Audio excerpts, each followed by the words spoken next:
Let's get started. The truth that sets you free may also tear your life apart. Ladies and gentlemen, here is the find of the century.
Hey now, what's going on, family? Welcome to the First Church of Holy Shit. Wow. I'm glad y'all here. Let me see who in here after I go get my lighter. I gotta go get my lighter, y'all. I done left my lighter. Hey, Kels. Oh, shit. P2B. Making history today again. Yeah, let's go. This the chair he gonna sit in. I'm sitting over here. All right? He gets the big ugly chair. He coming. Super bow tie's on his way. Hold on. Okay. Let me get my lighter. I'll be right back. I'm gonna talk to y'all from the other room. Because it ain't that far. The lighter ain't that far. It's just your uncle. As you get older, shit gets away from you. So you don't think exactly like you used to. So you'll forget shit. Is he right in front of you? Okay. Like I just did. So, I got it now. Put a 1 in the chat if this is your first time here with us on the First Church of Holy Shit as I get everything I need. Together, Lord, together. Ooh, I'm empty. I'm out. Dead soldier. Trying to get high before we get here. All right. If this your first time,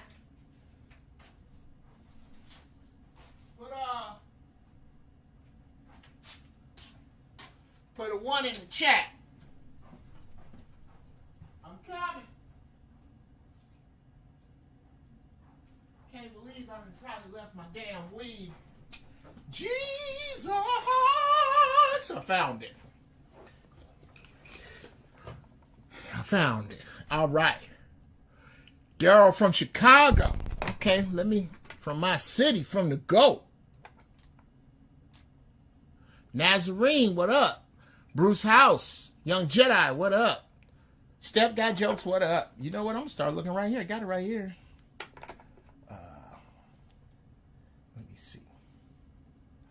Really want to pop the chat out, but I can't do it here. Yeah, that's a lot easier. Just look right there. Special shout out to the family and friends, loved ones of Teddy Ray. Sorry to hear about that young brother passing away. And I don't have any details, but the truth is, I don't need any bullshit. Eric Harvey. You put a 1 in the chat. I should slap you in the face. Come on, Eric Harvey. You've been here. I know that name. That name sounds very familiar. I could be thinking about Joe Harvey. Man, I went to church with. We grown now. Or Steve Harvey. I could be thinking about that. But I don't think so. I think I would remember that. But welcome to the First Church of Holy Shit, where here's the principle. Somebody fucked up and told me God was everywhere, so I pray from home. Saves me 10%. I never miss a game. In that,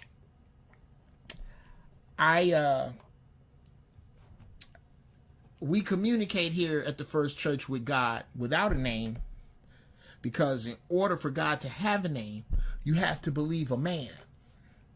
You don't have to believe a man to know that the Creator exists. Cut open an orange. There's no need to know if you either believe that or you don't. So regardless to what you call God or don't, I come from a spiritual place from what that power on the other side gives me, whatever we call it. And we talk about whatever you want. And today we are going to be discussing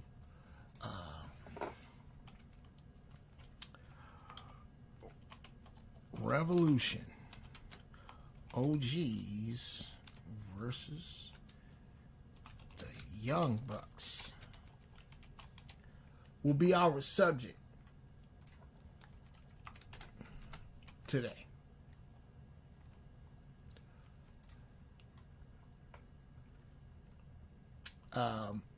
We will cover it from a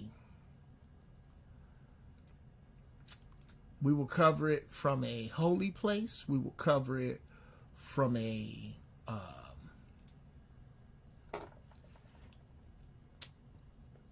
real place, a gutter place. It's a love for God with cussing in it. I have a clause with the Lord that says I can talk to I can cuss as long as I tell the truth. So I do that. To get us started, first we pray, and then we handle it from there. Okay. Now, bow your heathen ass heads. Creator, we thank you for this day. We thank you for our health and our strength and our loved ones in this trying time. Father, Mother God, Mother Earth, Universe, Force, the name which I know not, because I have to believe a man, but I know you exist. And I thank you for all my blessings, all my failures, all my shortcomings, all my obstacles. I thank you for them because they allow me to see you in action. Got to thank you for that. I ask today that you guide us. Let us teach one another. Let us learn from one another. Guide my words properly. Guide my mind properly. Keep it free. Keep us free from outside interference and bullshit that may be coming our way electronically. Creator, send us trolls. You know how much I like those. There's no troll without a lesson. Help us to find solidarity, unity, wisdom, and understanding today. And let us have some fun on the way through. I pray safely for my brother Riza's coming here and returning back to where he's going. I thank you for him in advance. And I ask all these blessings in the name of my Creator and my ancestors who I come from. And to you, Creator, whose name I know not, but I love you. And it is so. Now we smoke.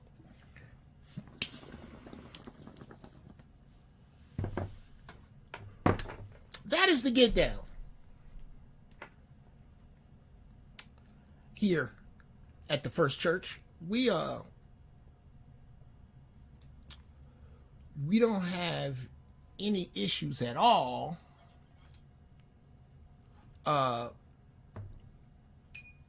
with the cussing. It's gonna be some cussing. It's gonna be some inappropriate shit. Some that's the whole point of me doing my due. Is to bring y'all where you need to be. And there's going to be no shortage of dope shit dropped today. No shortage of knowledge shared or wisdom given.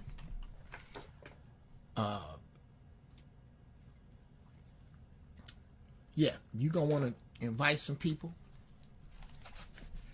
You're going to want to get an ink pen. Because we're going to get way the fuck off in it. Now, as per usual, Oh, Simo. Oh, it's not your fault. That's not what we say in here. Let me help you out. You know what? I didn't, and it's my fault because I didn't give it to you the way it go. I should have said it. I didn't. So with love, I take your amen. But in here, it's can I get a nigga amen? That's right where it be at. Nigga amen. Gonna put the God word on the front of it. And we will get into that. Thank you. Thank you, Bruce. Yeah, I thought I did. Yes. That's we don't pray in here. Oh yeah. Get you some mullein and smoke it and drink it. You're right, nephew. I'll rehash. But yeah. We pray to God like we talk to the homies. Because I think God finds, I know if I was, and God is in me, to be honest, if I was God, I would find eloquent prayer suspect. I'd find eloquent prayer suspect. There you go, Simo. You got it. I would find eloquent prayer suspect. What up, Heroic Dose? Welcome. Heroic prayer, heroic. Oh Lord, we thank you. It is you, O God, that we move and have our being. Father God, all that trying to sound fly to the congregation. You know what? I think God had the same face I do. Blah, blah, blah. Because, nigga, if you was trapped in a car in a ravine and the water was coming in, I doubt you would go, Heavenly Father, I beseech you at this time. No, you'll talk to God for real. Oh, shit. God, Jesus, Lord, whatever you call it, help me. Oh, shit. Oh, God, I don't want to die. It would be urgent. It would be matter of fact. And it wouldn't be all dressed up, which is, in my opinion, the way the Creator likes prayer. So, because that's how I talk to God and my ancestors anyway, it's exactly how I do it. That's how I do it with y'all. And that's what I suggest you do. Yeah, I did scrape some weed. It's a good gram in my carpet.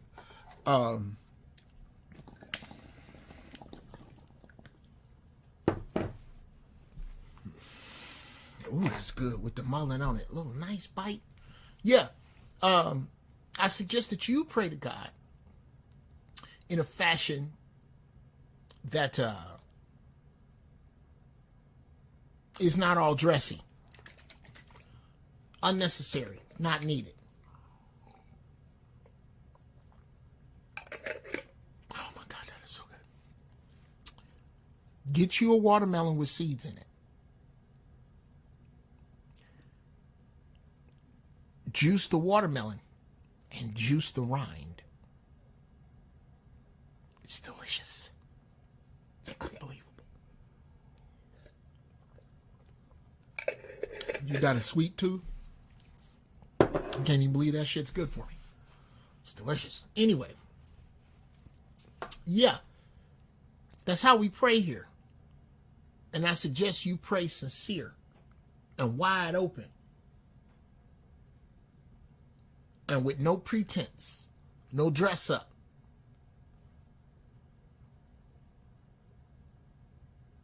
If I don't grow it, I don't smoke it. I feel you, man.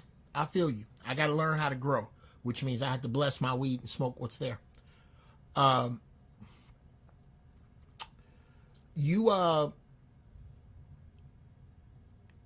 dress your damn prayer up. Don't press. What's up, Joshua Pate? Don't dress your prayer up. Mama's boy, God want to hear from you like you talking to me or one of your homies, and be real. Be real with that energy. Be real with your intention. And come at it with that kind of funk, bro. Don't. Yesterday is over. And that's kind of what today's show is about. Is the overness of yesterday. Excuse me. It really is. Yesterday is how I was taught. You young bucks, y'all is on some different shit. That shit y'all on, where your access is instant, and your opinions and actions are immediate. And we often talk about the negatives of the microwave society. I think we should get into the positives of the microwavable society. One,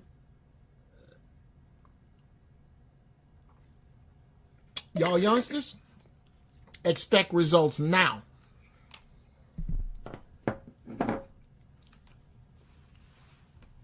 You're not playing around like we playing around. Because at 57, I can very vividly remember a time when we waited for everything. Cartoons came on after school and Saturday morning. That's it. That's it. Nigga, TV went off. After 2 in the morning, wasn't no social media. If you didn't have no records, and this is even pre-VCR, if you ain't had no records, all we had to entertain us early in the morning was fucking. Because we ain't had no records. We had records to get that. It wasn't that far back. But 2 in the morning, that was it. Y'all got information 24 hours a day. You can get it now. You want to know something?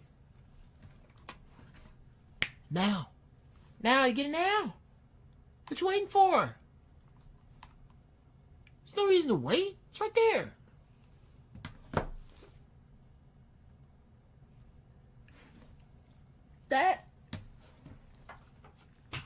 That can be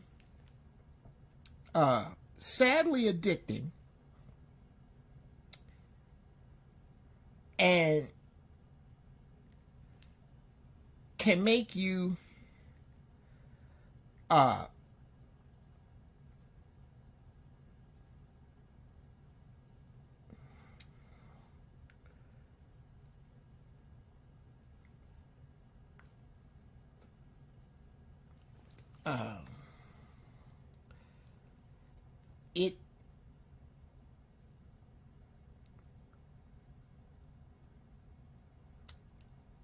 it can make you accustomed, entitled, spoiled even,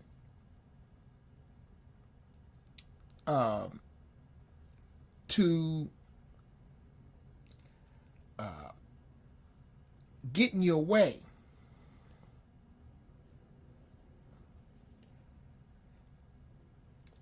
And getting your way now.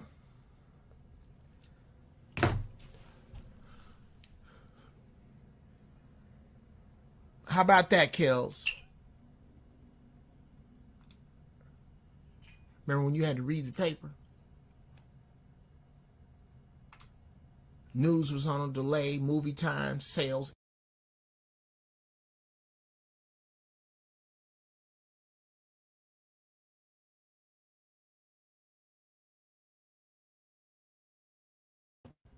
What the fuck button do I keep pushing? Yes. Yes. You had to wait.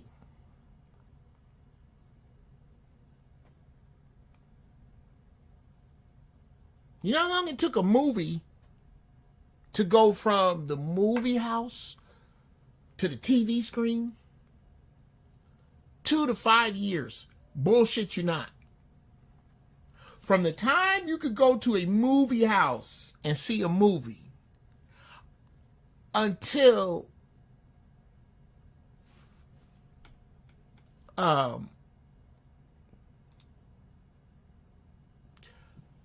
I hope so. African community. Yeah, we need to talk about that. Holla at me, man. I want to talk about that. Yeah, Kels. I go back a little further to like 4 years. I can remember when it was 3-4 years sometimes. And then it got to 2 years. And then it was 2 years a long time. Then it got to a year. Then 6 months. It kept breaking down like that. Until eventually, we are where we are now. Where you can see a movie before it come in the movie house. You watching the damn movie.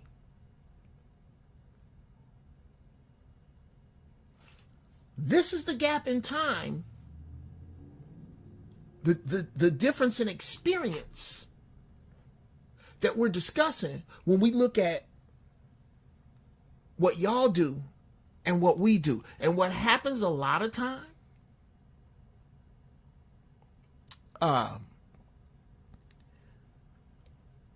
is we penalize you for it. Kels is hitting home runs. Man, think about the GPS. Remember when you had to write directions down and learn street? Look, people, there was a time.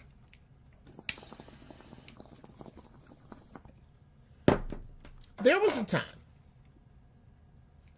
when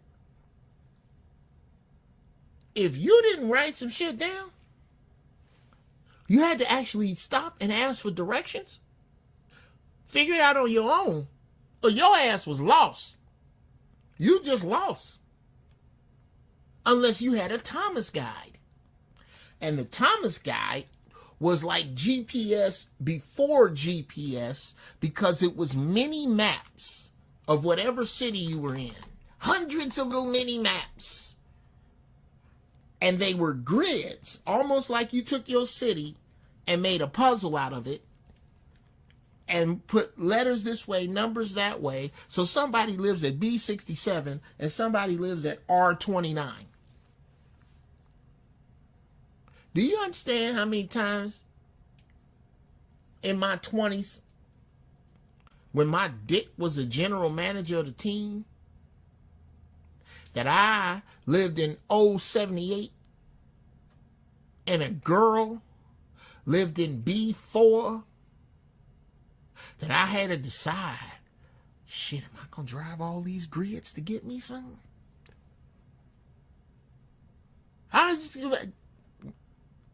Look, that's how you can tell how good your friends are. How far you were away from them when you got in trouble. Nigga, you get a flat tire and you too far. Nigga, where are you? Ooh, nigga, that's 078. I got to get up in the morning. I can't come way over there. You need to be reading maps. You had to wait. But what happened in that wait time? This time, this wait time, this incubating time for your particular thing from society to manifest, this it ain't gonna happen right now time.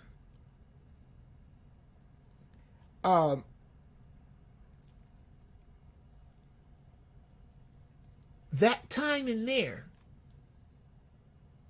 was just time we were innocent enough to wait in. That time in there is when the system knew it could use against you. The time it took you to get information, vice the time that they got it, whether they gave it to you or not. They knew that they had so much time. Well, they don't have that time no more. And what has happened is this great manipulative device known as social media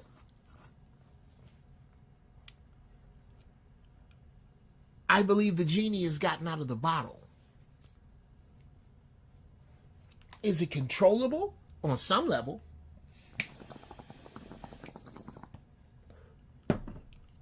But you got too many pencil pushers, too many pencil necks, too many nerds mad at their daddy and great with a computer for this shit to go exactly like they think it's gonna go. I think I'm gonna put a little Kiefer Sutherland in the mix. I don't know what y'all know about that. I don't know what y'all know about that reference.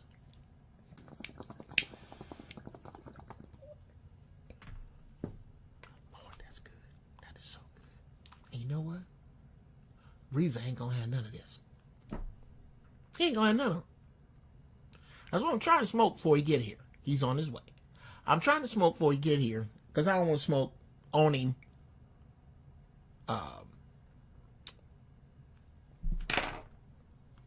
But yeah, African community. I can call my father from anywhere in the U.S. and get directions. That's because your daddy come from a time when you had to know where the hell you was going. You didn't just leave the house. Well, see, it's gonna keep. No. You better be able to bust a map open. Me too, nephew. Kels, I miss the old days too. I swear to God, I miss the old days.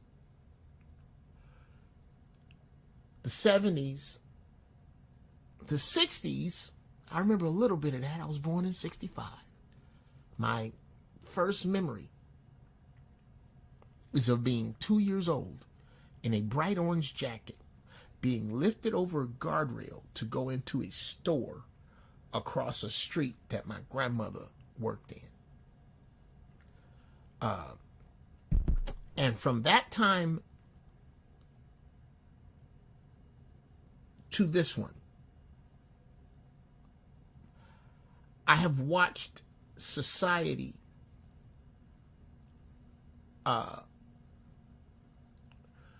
rapidly disguise its decay as advancement because of gadgets.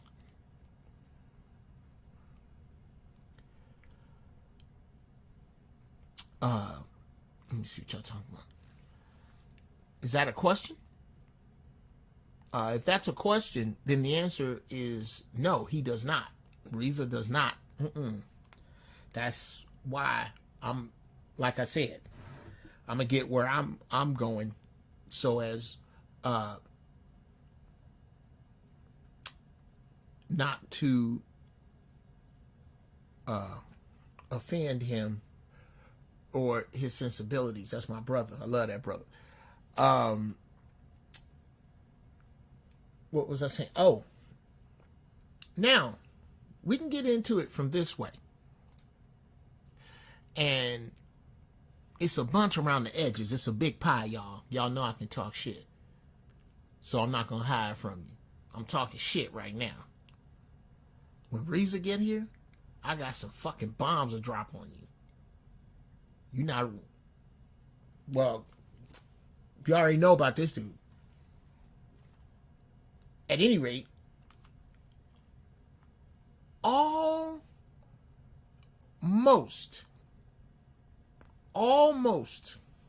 young Jedi. It's not that technology was our downfall. Technology was most definitely an ingredient in the soup of our downfall. God damn it. Thank you, Kels. I'll tell you what. We're going to stop that.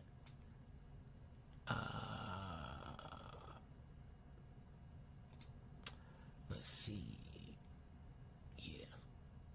Y'all sit tight, because I definitely got something for your ass. But I need... Okay.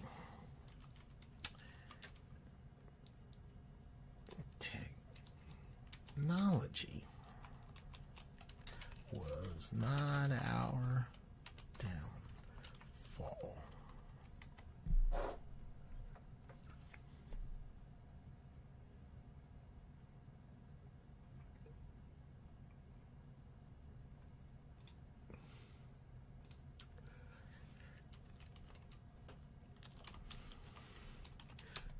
Yes. You're going to there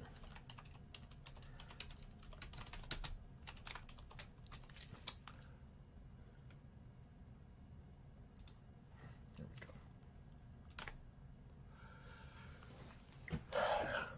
go.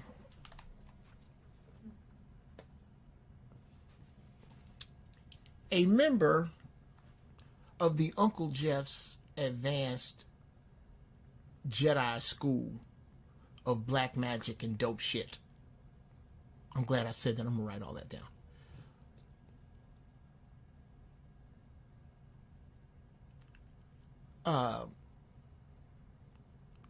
One of my stellar students, young Lamert Park Kells, takes us down a very, very interesting road. One that once I put this out, young Kells, if you disagree, I would love to hear it, because young Kells is fly. I'm young bucks that follow your Uncle Jeff. They fly on their own and they bring fly shit here. Anyway, he says technology was our downfall. I'm gonna have to disagree. Technology was not our downfall,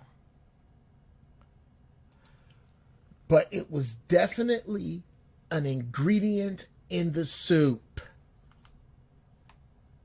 Without question, brother. Without question, young Kells.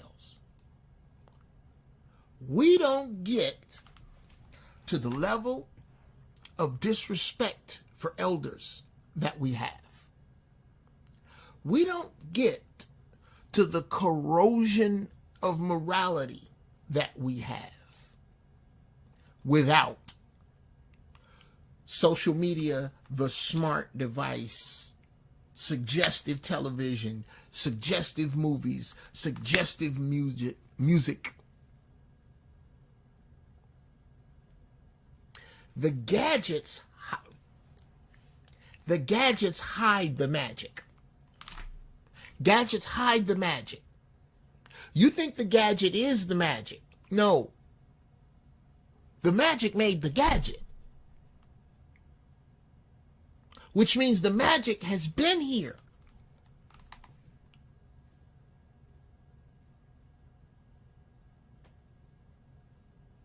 Let me put it to you this way. Let me show you, let me explain how dope the magic is. The magic is so dope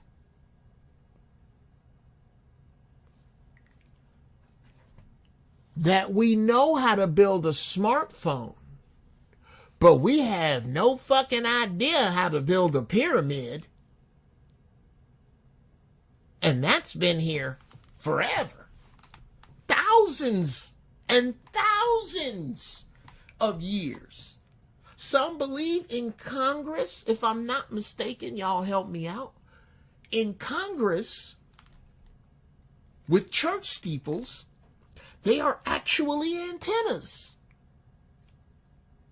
And we ain't sure about that. And we figured out this. That's how old the magic is. But because it's been put in your fingertips with the intent of deceiving you with it, those of you who do not look at it any closer or examine it any further or push it any further or test it any further than face value for what it is, those of you who do not look at or read through the fine print in TikTok. Hear what Joe Rogan got to say about it. I'm going to cut that in right there. On your own time, go check YouTube Joe Rogan on TikTok. I don't care how you feel about him. I don't care how you feel about him being racist or sexist or an opportunistic, whatever. Whatever you're saying about him, listen to him break down what I accept means when you accept TikTok's shit. All the shit that you give away and give license to. Look that up, because it's a mighty fucking list that you give up in the name of what you believe to be convenience, what you believe to be advancement. You give up a gang for that.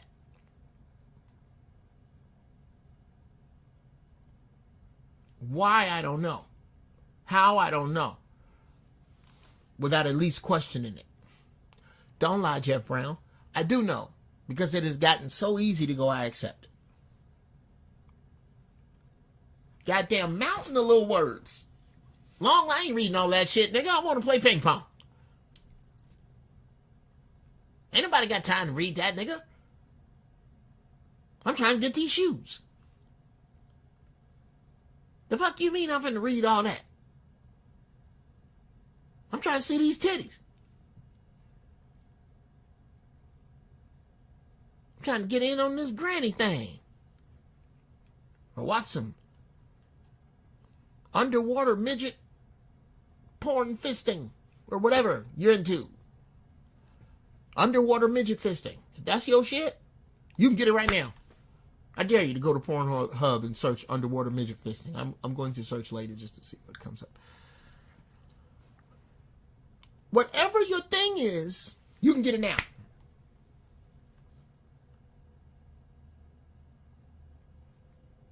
Which also makes you make the mistake, young people, of thinking that wisdom is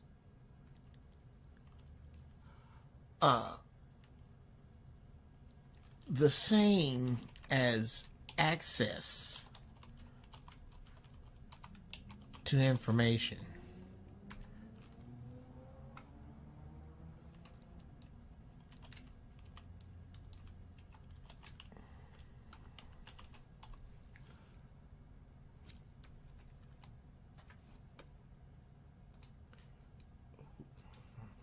That's not how you spell that, is it?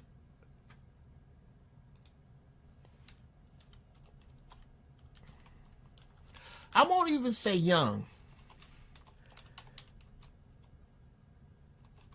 I was going to say young people think that wisdom is the same as access to information. But that's not true.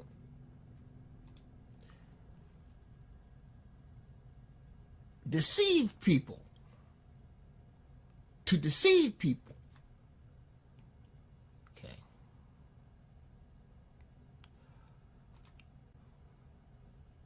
I have to do that again.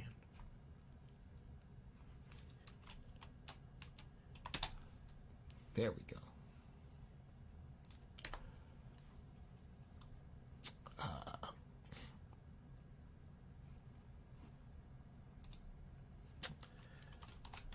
Yeah, I'll drop this one on YouTube.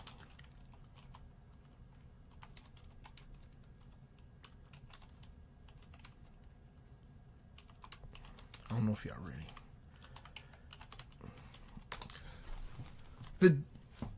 Yeah. Boy, I tell you what. And again, I think there is a reason, a diabolical reason, for the people with the wisdom to have issues with technology.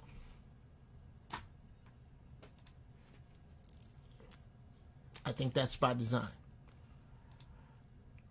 It sounds a bit far-fetched, which is why I will be going into it on Jay Phillips' show this week. Shout out to Jay Phillips. Go check out Jay Phillips Live. Now, again, I was going to say to young people, wisdom is the same as access to information. It's not right. To deceived people, wisdom is the same as access to information. It ain't. It ain't.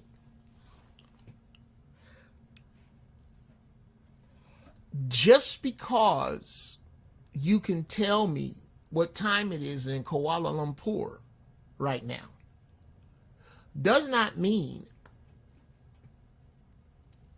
that you can tell me the ways to influence people and make friends there and stay out of trouble there. That isn't written down. That comes from wisdom. And you can only get that from somebody who's been there. Just because you got access to information does not make you wise. The janitor has keys to the library. Shout out to the janitors. Ain't nobody calling you stupid. But ain't nobody calling you surgeons. That's just the truth. You're the janitor. Okay? It is what it is. You didn't say in 5th grade that was what you was going to be. Some shit went wrong. Which is bullshit because there's some people that own janitorial companies right from there. I'm just talking shit when you really think about it. But the point is that this concept that just because you got this thing full, you have to do away with that.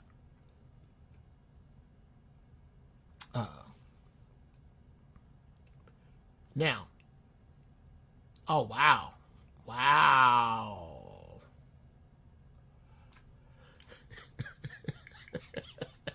This nigga in the reverse agree shit. Yes, young Jedi. Yes. Welcome to stage 2. You are a stage 2 Jedi. When I start to agree with you and I reverse agree as opposed to flatly disagree, I flatly disagree usually with idiots. Usually if I flatly disagree with you, it's because I have taken the time, I have accessed the information, I have thought it through, I have cross-referenced it, I've experienced it. I did it. I made it work or it didn't work. I read about how it did or didn't work, did or didn't happen. I've done some reading.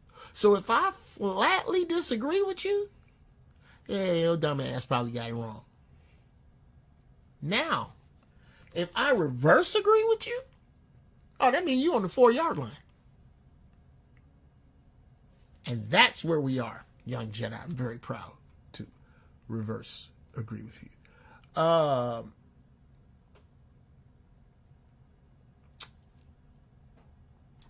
Wow, 6 Mile. We cheated on nature with technology. Technology has surpassed our humanity. Shout out to Zoe Williams. Zoe Williams put that there good. Bruh, I'll tell you what.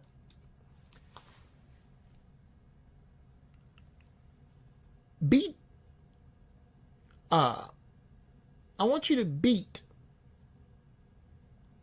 the people who come after you.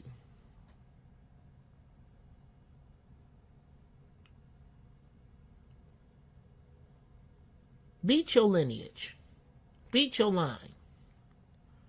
Because I know 200, 300 years from now, all these videos we doing going to be the shit.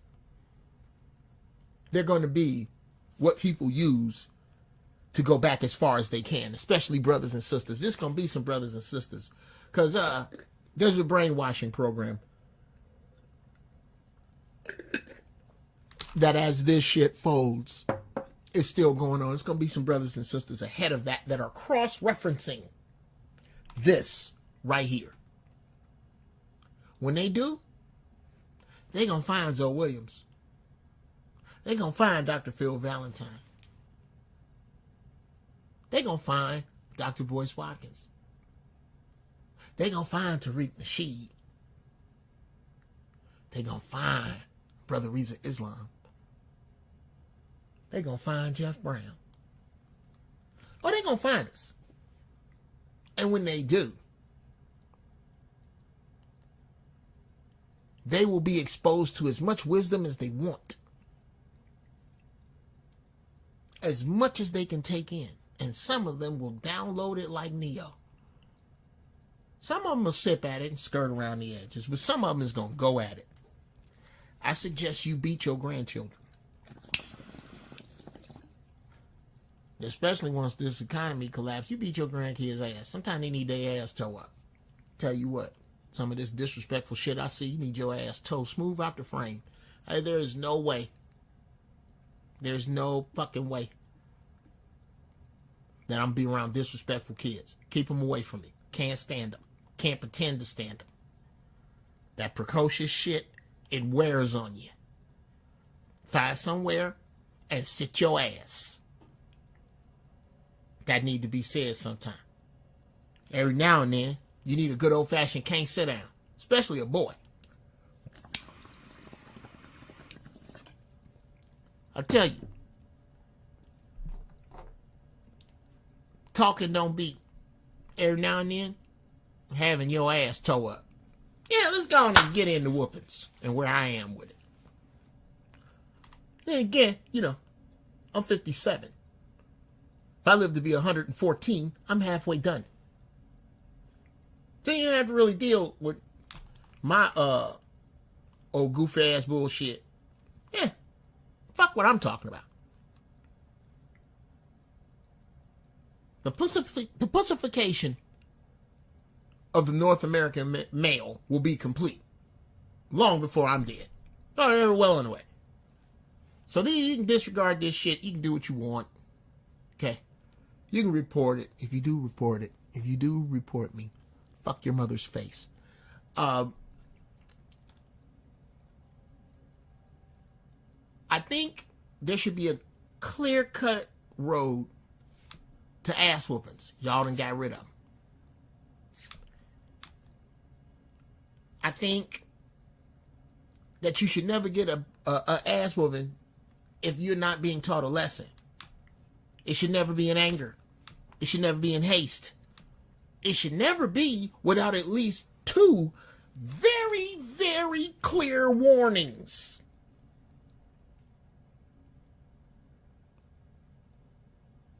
You got to run some red lights to run into an ass whooping with me.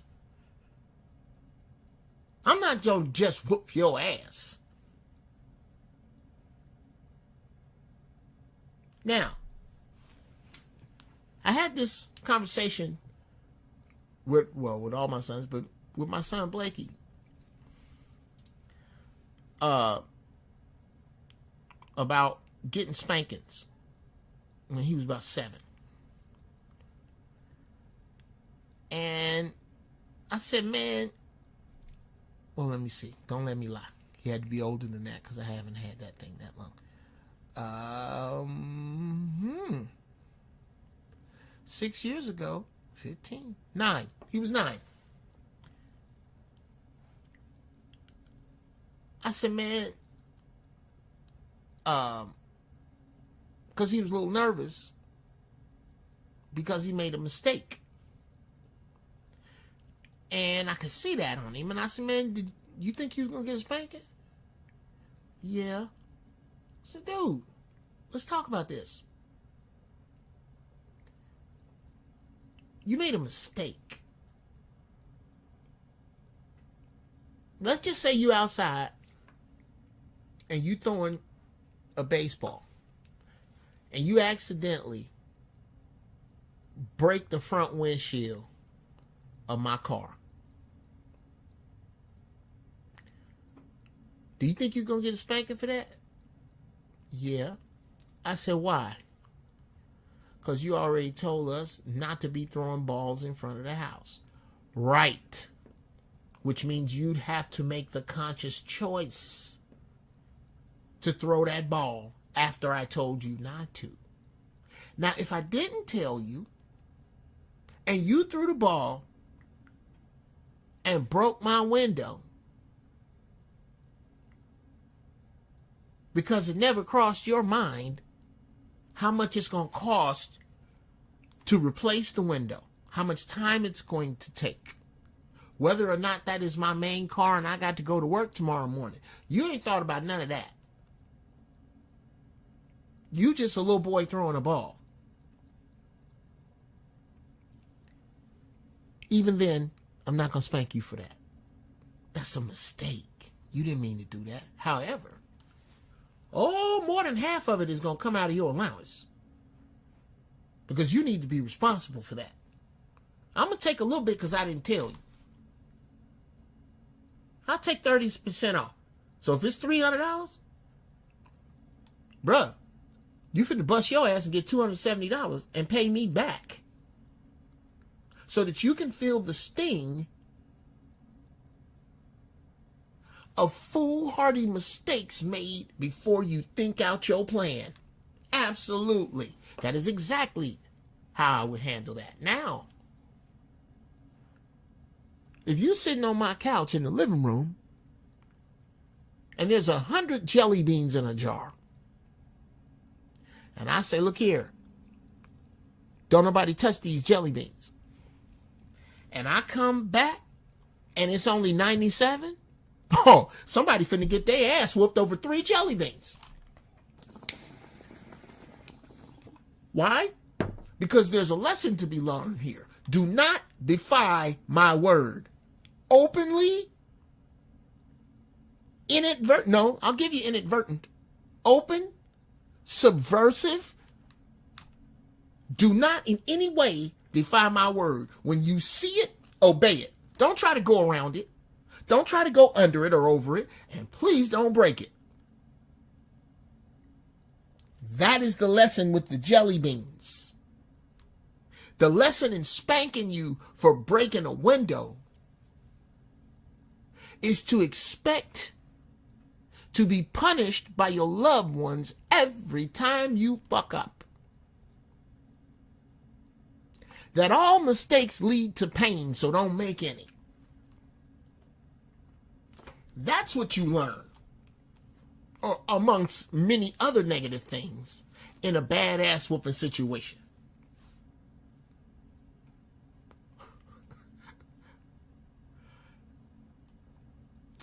Let's see.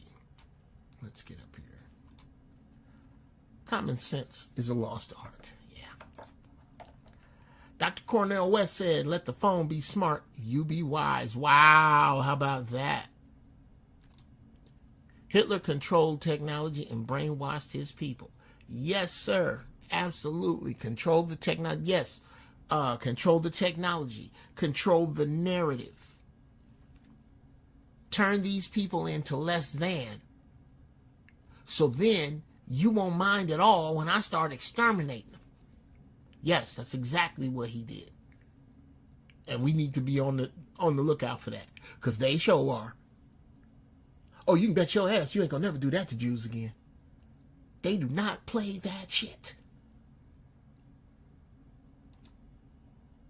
That, if you want to know what it is. Oh, yeah.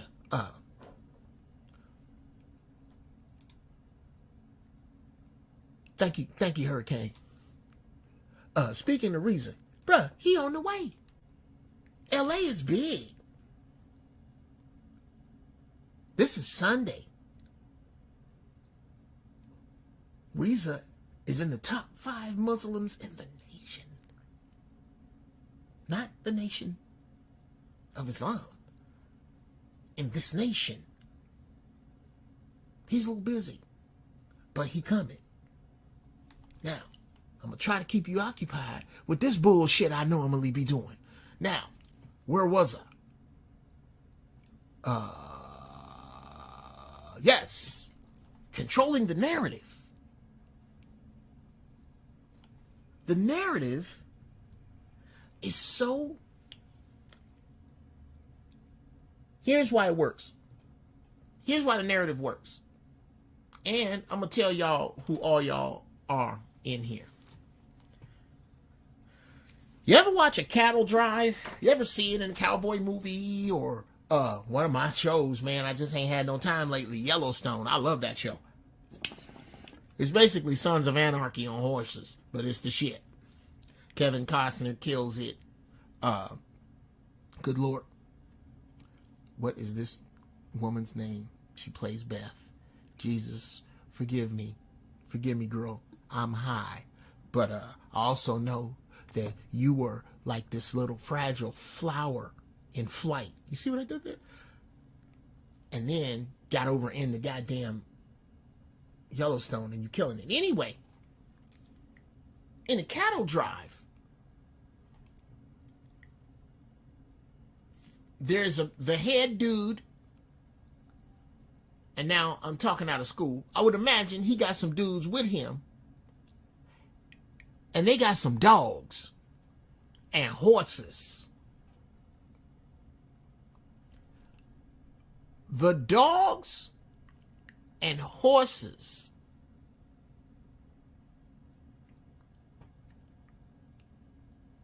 are the tools of the cowboy, who is the employee of the rancher.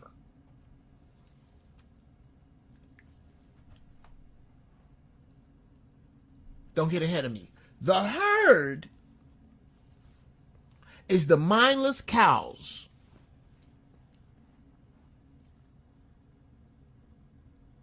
that are shuffled along everywhere.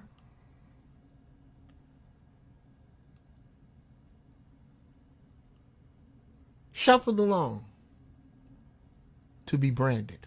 Shuffled along to be fed. Shuffled along to be medicated. Shuffled along to be sold. Shuffled along to be slaughtered.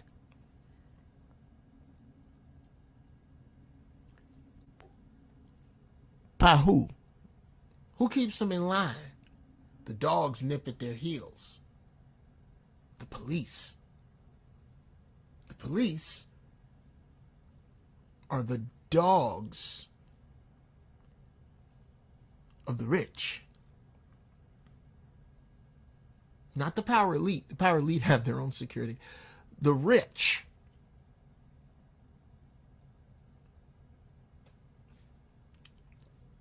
The rich are on the horses. And the money is their horsepower.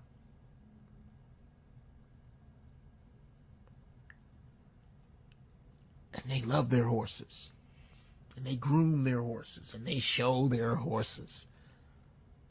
I'm a bad motherfucker. And they ride their horses. They're rodeos and shit.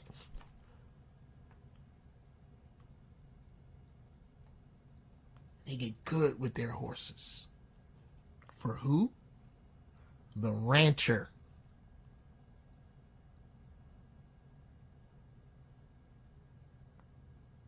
The power elite.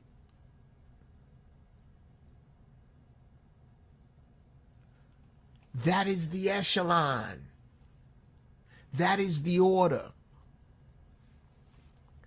You are nowhere in this equation because you're not in the herd. That's why you don't see this shit the way everybody else does. Do you know? It's some cows that love that herd. They love the romping. They love the gaiting. They love the running.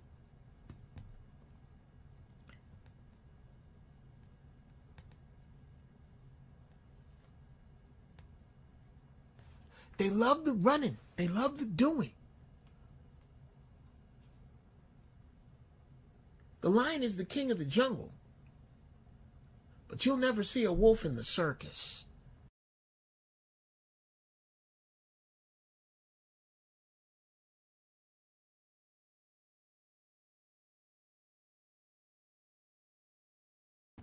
Why in the sweet fuck does it keep blacking out like that?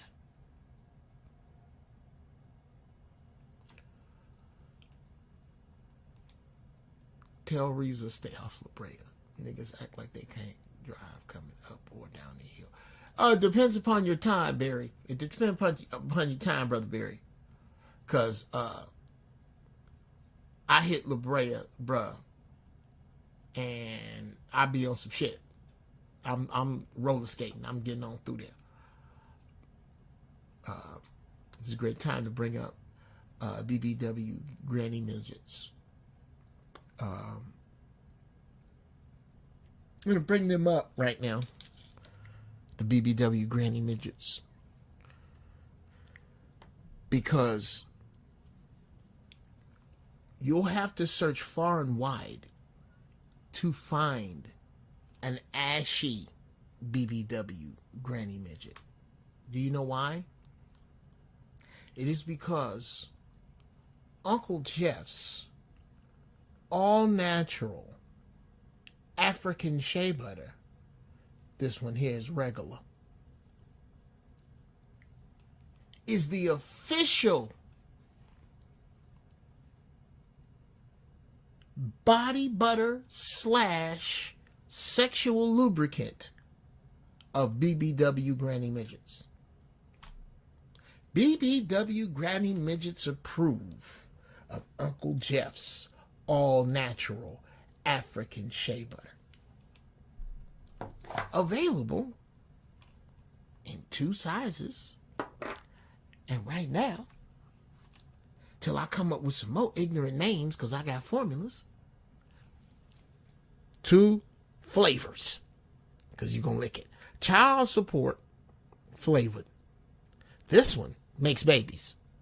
Okay? It's right there on the label. It says it right there. Now, I'm not saying. Sorry. I have to. Yeah. There you go. There is it right there. Yeah. Yeah. Let's. Gotta show my sponsor. I'm not saying that if you rub this on and have sex with it on, that you're going to wind up on child support. What I am saying is that if you put any of this shit on and she get into any of them child support positions, reverse cowgirl looking back at you talking shit, ain't that leave it in, daddy, leave it in, you a daddy. Because this shit is magical. This one is can I borrow your car? This one's unisex.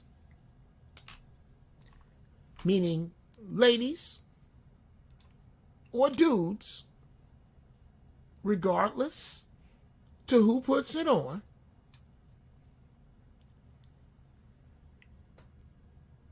if right after sex you ask the question, can I borrow your car?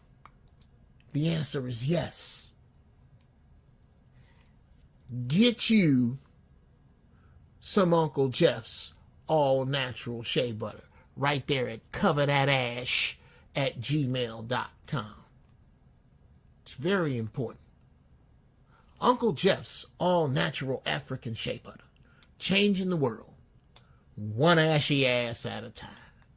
coverthatash@gmail.com. I would open this up, but I got that for my brother Riza. I'm gonna bless him with that when he gets here.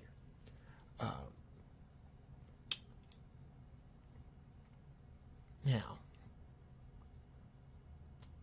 we were discussing beatings. You should have to spank a kid 3, maybe 4 times in their life. If you got to spank your kid every week or month, is something you're not doing. See? Ladies and gentlemen, these are the kind of Jedis that watch this show.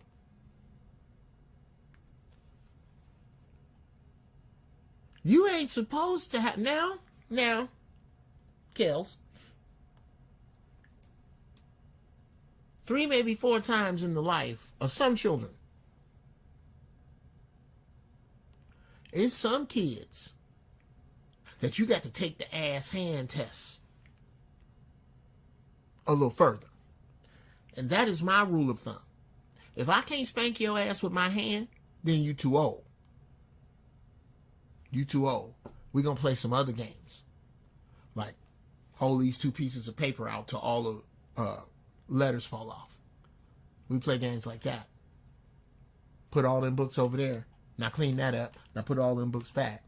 Now, take each book one by one and wipe it off and put it over there. Anytime you get tired, we can stop this and I can tear your ass up.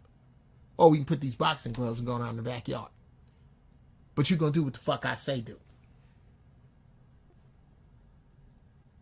And no, I don't swear at young children. Older ones I do. Because I know what they watch on TV. So, who's the fool? Of course. With older ones I do. But young kids I don't swear. But ass whoopings? Oh, yeah. It is more than appropriate to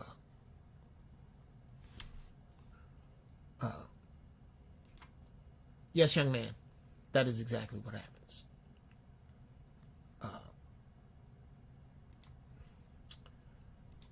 Fox only got spanked about 5 times. Facts. Oh, facts. Only got spanked about 5 good times. Yeah, 5 good times. Took about 5 good ones. And just because you did, Jared, just because you took 5 ass whoopings, does not mean you didn't see 22, 26 more in other directions that you didn't feel like you was going to have to get. You're like, look, I ain't got to fuck up like that. He just got his ass toe out. Okay. Ladies and gentlemen, we're going to take a break. And when we come back, guess who here? Damn it. Guess who's here? He is here. I'm going to get him. I'm going to set y'all up. Y'all sit here. Y'all sit tight. And I will be right back with the man of the hour. My man, Brother Riza Islam. Okay? I'll be right back, y'all. Sit tight.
as much as I could before I got here.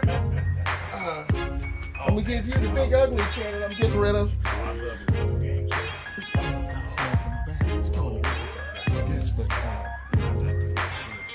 Whoa.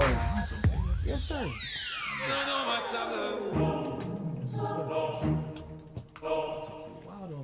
This is nice.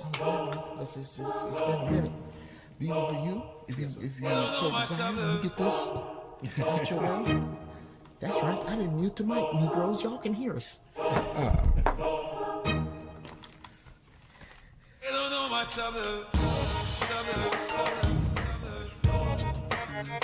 Oh, okay. You gonna go live in it?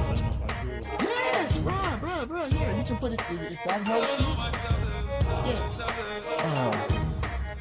In fact, that makes all the sense in the world. Did my wife take hers? No, she did not, which means it's downstairs on the desk. Excuse me, right there. Just put the headphones on.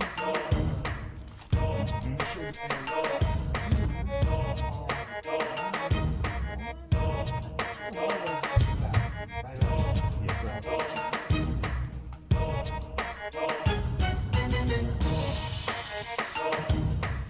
All right, y'all, we are here.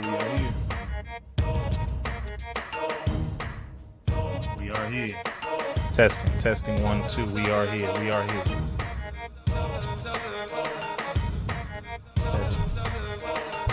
This mic right here. Test, yes. Let's see. There we go.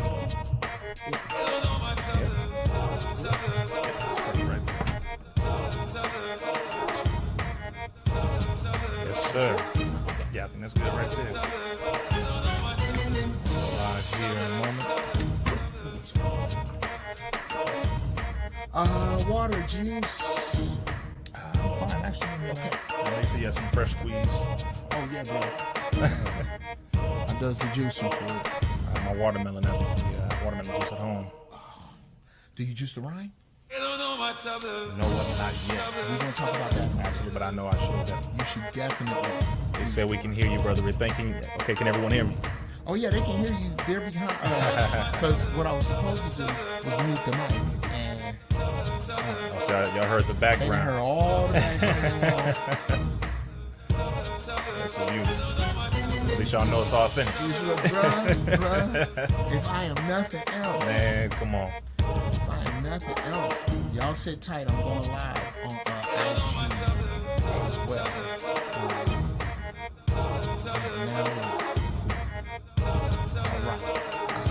Same. There we go. Y'all know popping in on IG. Yes, sir. First church of holy shit. Right. We are going live. Okay. All right. After this, I want to get some pointers from you about setting up the podcast that I have. Oh, absolutely, Doctor. Absolutely. Yes, sir. Oh, there we go. All right. We are back. Sorry, we're conscious. Oh, my brother. Yeah, that's how you started off. Yeah, bro. Okay. I guess y'all thought. Okay. Let me set you up. Yes, sir. Y'all thought I was playing. Now, why I did this to myself, I don't know. Follow me now. When you start having guests on your show, yes, sir, you generally want to start, and start out with my Uncle James. A couple bus drivers, if I can find a fireman. No. What I go and do is go get the dude that's leading the charge from the front. Come on. He out there in the front on some what's my man from a Gladiator? Yes. Yeah. Dude, what Maximus. He on some Maximus shit. He's in the front.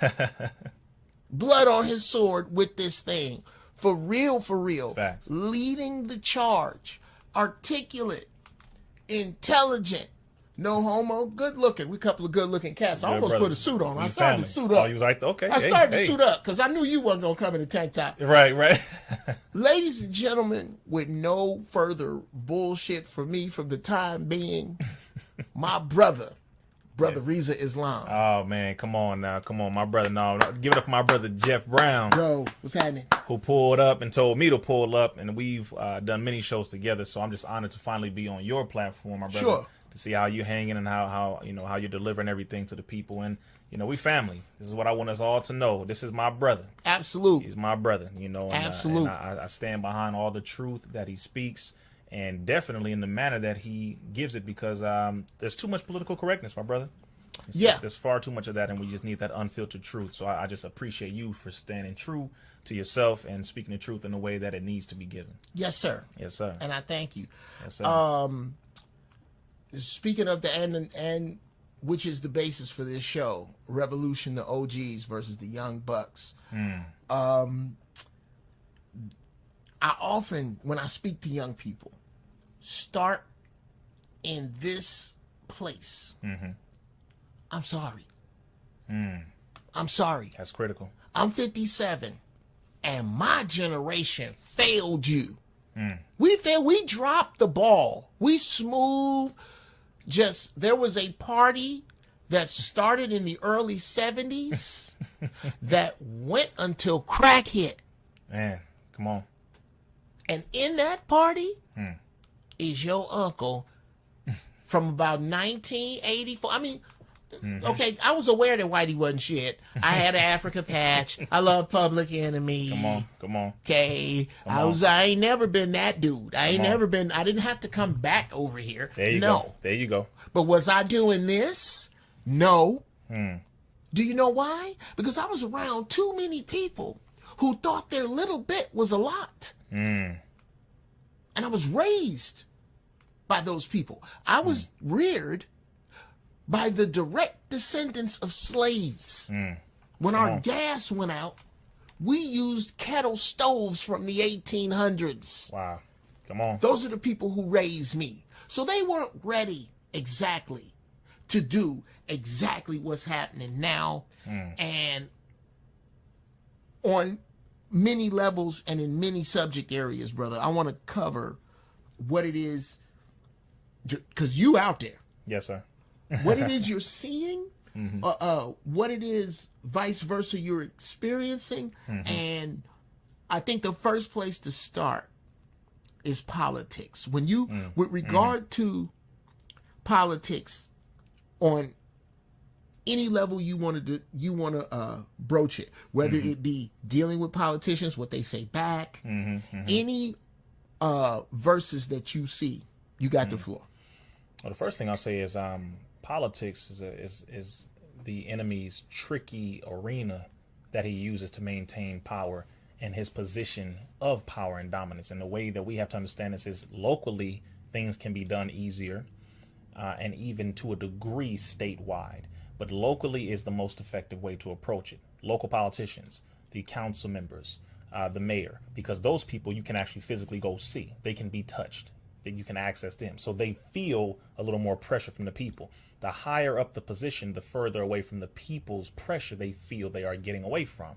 And at that point, they have more access to be bribed by vested interest groups. They have more access to be coerced into doing things that are for major corporations and not to the benefit of the people. And then, of course, they sell out much easier because now they have higher business expenses. They are being offered bigger paychecks for more things because now they have access to passing laws, etc., giving certain people and groups tax breaks while putting certain laws that benefit certain groups and not others, etc. So the first thing, and my major was political science in college. That's what a lot of people don't know. But this is why I put so much pressure on politicians the way I do. But my first class, which I went to Compton College, didn't graduate, but I attended Compton College. My first political science class, the first day, I will never forget, it was a man by the name of Paul Floor, alumni from UCLA, political science teacher. The first thing he said was, anything that you think you know about politics, just know that all of it is a lie. It's the first thing the short white man said. Damn. First thing, that's how he opened the class. And I was sitting in the front, excited about going into politics and being the mayor of Compton. I had it all in my mind. And as soon as he said that, he said money controls politics, not the votes of the people, not what you like, none of that. If you have the amount of money that is needed, you can buy a politician, you can control a politician, and therefore you can control politics. And the Most Honorable Elijah Muhammad said that politic means multiple bloodsuckers. It's something that we've gone over multiple times. So just keep on talking. Right. So the layers have to be added and broken down so we can understand, and what people say, understand, overstand, etc. It has to be dissected, because if you're looking at the fact that we are in 2022 currently, and we are roughly backwards in comparison to where we were 20, 30, 40 years ago, then the question is, those who have the control over the political sector, over the laws, over the policies that affect our everyday lives, what are they doing and what are we not doing as it pertains to putting the pressure on them to make sure that they're doing things that benefit us? So at this point now, brother, politics is not going to save us. So, I mean, never was going to save us, but at this point, I think we should really get it through our minds and through our heads that it's really not the answer. And you know what, Brother Riza, you've had me to call an audible in my head, because I had it all set to go. Talk me out of politics, Brother Riza. Only to find out, because here's my issue, is as politicians, especially on the local level, you are asking them to change the rocks and decorations in your fishbowl. Come on. Just make it look better for me. When the ocean is yours. Right. Precisely. So I have always been, no, don't let me lie. As I came into the light, brother, I just didn't see the merit in hoping, which is what vote. Yes. Come on, we already. So vote means to wish. Vote means to wish. True. How that could turn into anything for me. So I've never really been a voter. Never. This to overshare is one of the chief reasons. Reason number one I don't vote is because my right to vote is voted on. Number two, right. This kind of solidified it for me once I started getting into, me and my wife are into real estate. And my wife was taking a test, and she met some people down there. And one of the stories the lady told her, because they looked up, she was like, hey, I'm taking this class, and there's me, two other people of color, and the rest was Asians. Yeah. And this lady that was working there put her up on the game and said, this is what they do. They will come in and get the test is 200 questions. So what we're going to do is we are going to take questions 1 through 20, 21 through 40, and so on to 200, and take the first one. Kwai Chang, you gonna take 1 to 20. Fong Ying, you take 21 to 40. Fong Chow, and so on down the line. And they don't care how many times they fail it. They memorize the test. Correct. Go back, teach it to each other, come back, get real estate licenses, and take over an area. Correct. Now, who got voted in? That's where we got to be. Absolutely. We have to understand the importance that if this man has a business, and I have a business, that I have to trade with him on a retail level, his business. If he has a car wash, I don't need a hookup, bruh. I'm coming to your car wash to get my car washed, and I'm going to pay you American money. Now, I own a shoe store. Come on. Send all the people that wash their car to to my shoe store. Correct. When you come buy shoes, buy your shoes at retail, and then you buy 5, 6 pairs, I'll hook you up. But buy your shoes with me and understand what I'm going through while I wash my cars only with you and figure out what you're going through. Precisely. That is far more powerful than the vote. And you know what? Let me just add on to this and to clarify a point, because a lot of people will talk about the voting side of it, but they never question where the money comes from, right? Some people will say money this, money that, but wait a minute here. Wait a minute. I never, brother, see Asians, as you mentioned, protesting. This is not something that happens because, again, if you're organized, as you just mentioned, you broke it down beautifully. When they come here, they pass the test, etc., to get in, boom, they memorize it, they go back, they teach it to someone else, they come back, etc., etc. They come together. They even do this, for example, in the hood, how we have a lot of the chicken, spots that are owned by Asians. They bring their family members here. They get together with them and they put money in a pot monthly. They dedicate a certain amount monthly. Let's say it's $200 per person. Let's say it's 5 people. That's $1,000 a month that goes into this pot. And that pot is dedicated to either acquire more land, to acquire different permits for more businesses, to acquire certain things that will get them more access to more capital, to build more business, to perpetuate their dominion in that area, to give them more power and control. It's very simple. The same way we put money in to get weed.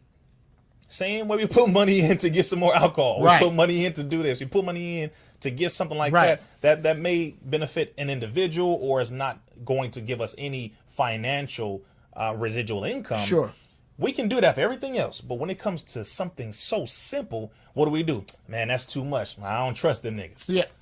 I don't know about that. Who finna hold? Which one of you niggas holding money? Right, it's like, wait a minute. So you can trust your brother to smoke with him. You can trust your brother and sister to drink with him. But you can't trust to invest with them, to build with them?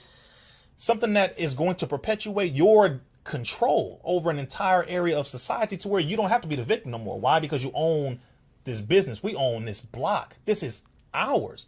Now, at that point, it's like, okay, listen, I can argue all day long. I get it. But at the same time, because of the certain problems that we've had with individuals, Sure. we use that trauma and we generalize it and we place it over all of our people. And that's not proper.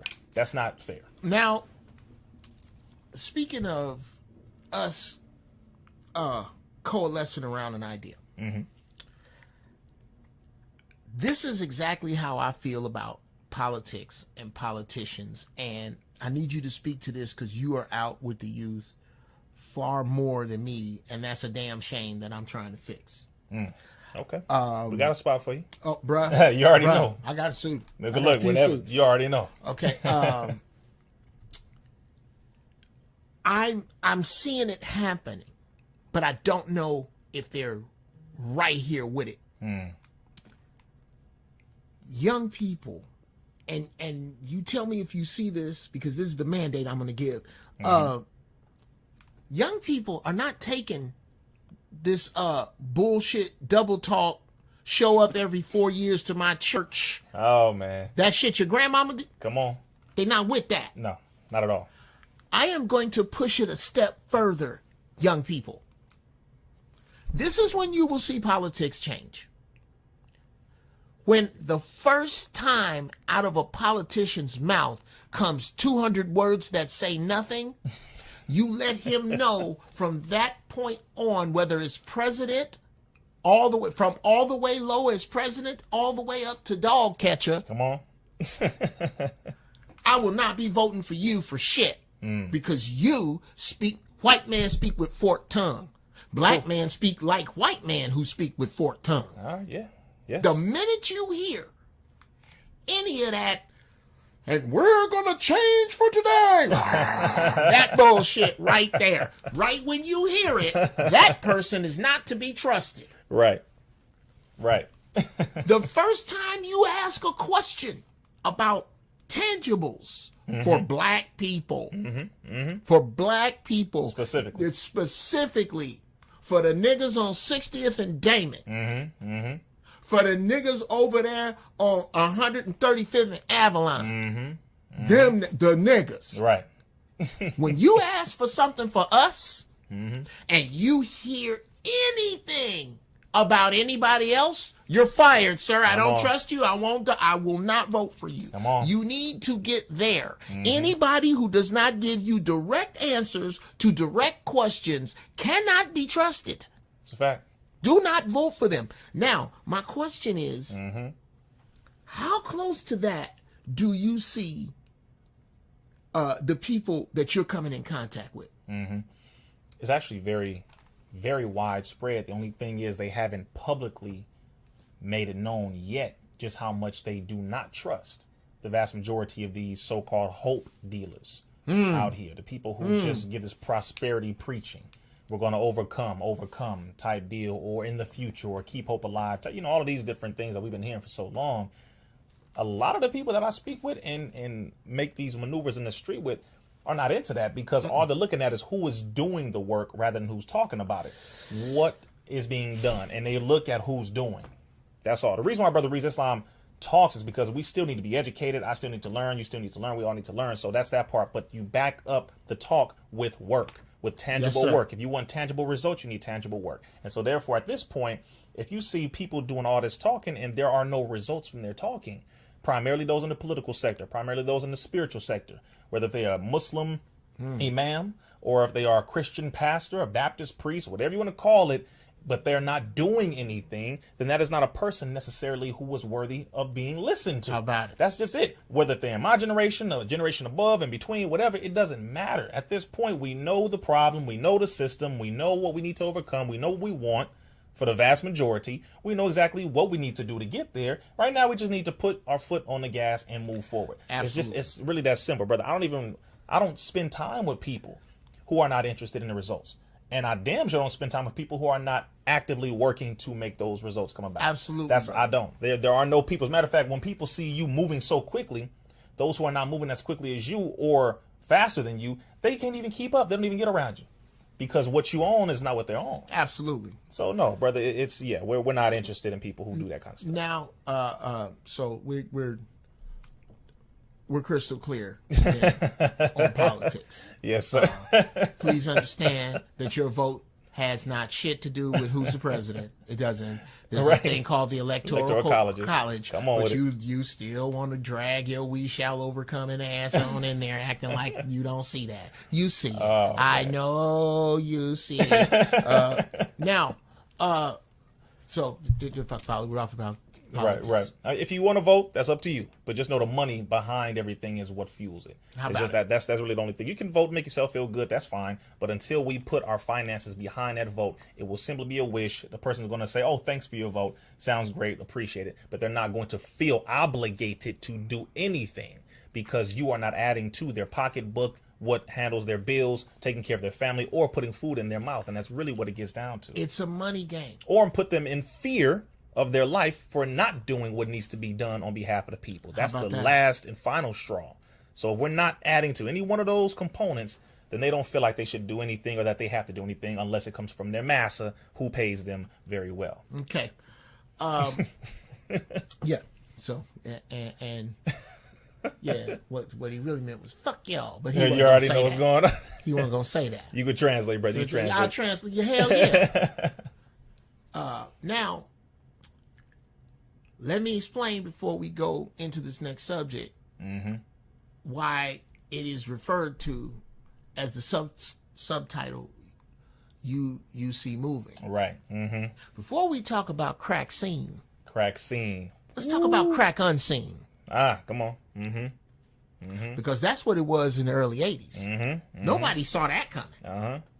Nobody see that coming. That crack was unseen. Come on. And decimated us. The new one came, and that's the crack scene. Come on. Seen visibly. Dividing families amongst those who will and won't. Amongst those who didn't. Come on.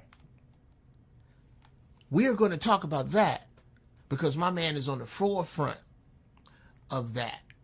And, two dear black men who have a platform that will not invite my brother. Come on. You need to sit down when you piss. Go ahead. That's real shit. We know where your soft ass is gonna be when the feces hit the rotary oscillator. And fuck you. Now, that out of the way. All right. Go ahead, Jeff. Bruh, fuck him. Fuck him. I can't stand no soft ass dude. I swear to God, Yes, I sir. can't. Yes, I sir. No, cannot I'm with stand a soft, wishy-washy ass black man. Yes, We do sir. not have time for you. And Mickey Mouse milk toast individuals. Oh my God. You yes, you are dissatisfying us as a people. You and dudes with small dicks. You know if you have a small dick. All of you dudes, you milk toast dudes and dudes with small dicks should get together and kill each other. Kill each other. And anybody that's left, kill yourselves. That's Jeff Brown translation, y'all. Is it Jeff Brown? It's Yeah. Jeff Brown Okay, yeah. The words, it's words that's over on this side of the screen that don't have nothing to do. If you notice, since he's been here, I have not taken any hits of this. Right. My man is in here. I'm respecting that my man is here.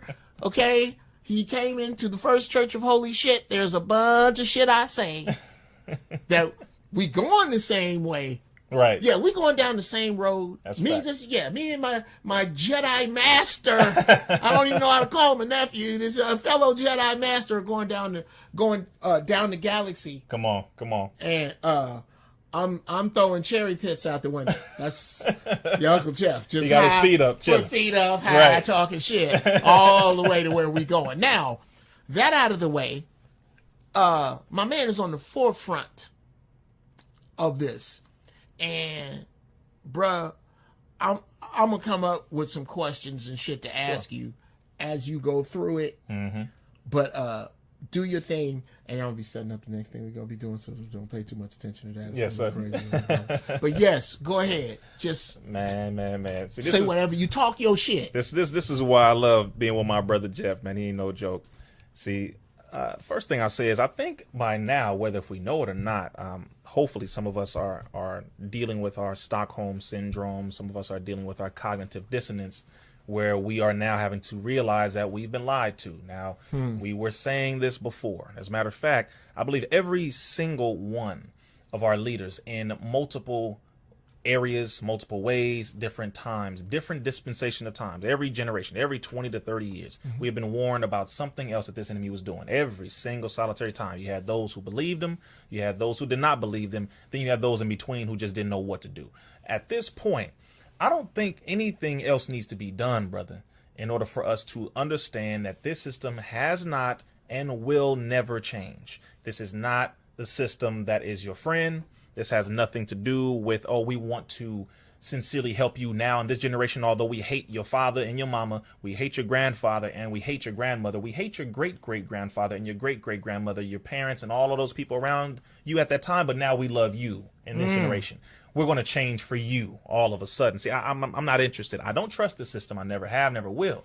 I'm going to educate my children on not trusting the system and to build their own, and God willing, we will build that system so that they can inherit it and not inherit this circumstance that we have been dealing with, as you said, since the 80s and even prior to that, roughly over 6,000 years. So when it comes to this circumstance, when it comes to the stab, the poison, the jab, as Brother Jeff calls it, the zombie juice or the vaccine now, one, the CDC is now admitting that whether if you took it or not, you fall in the same pot.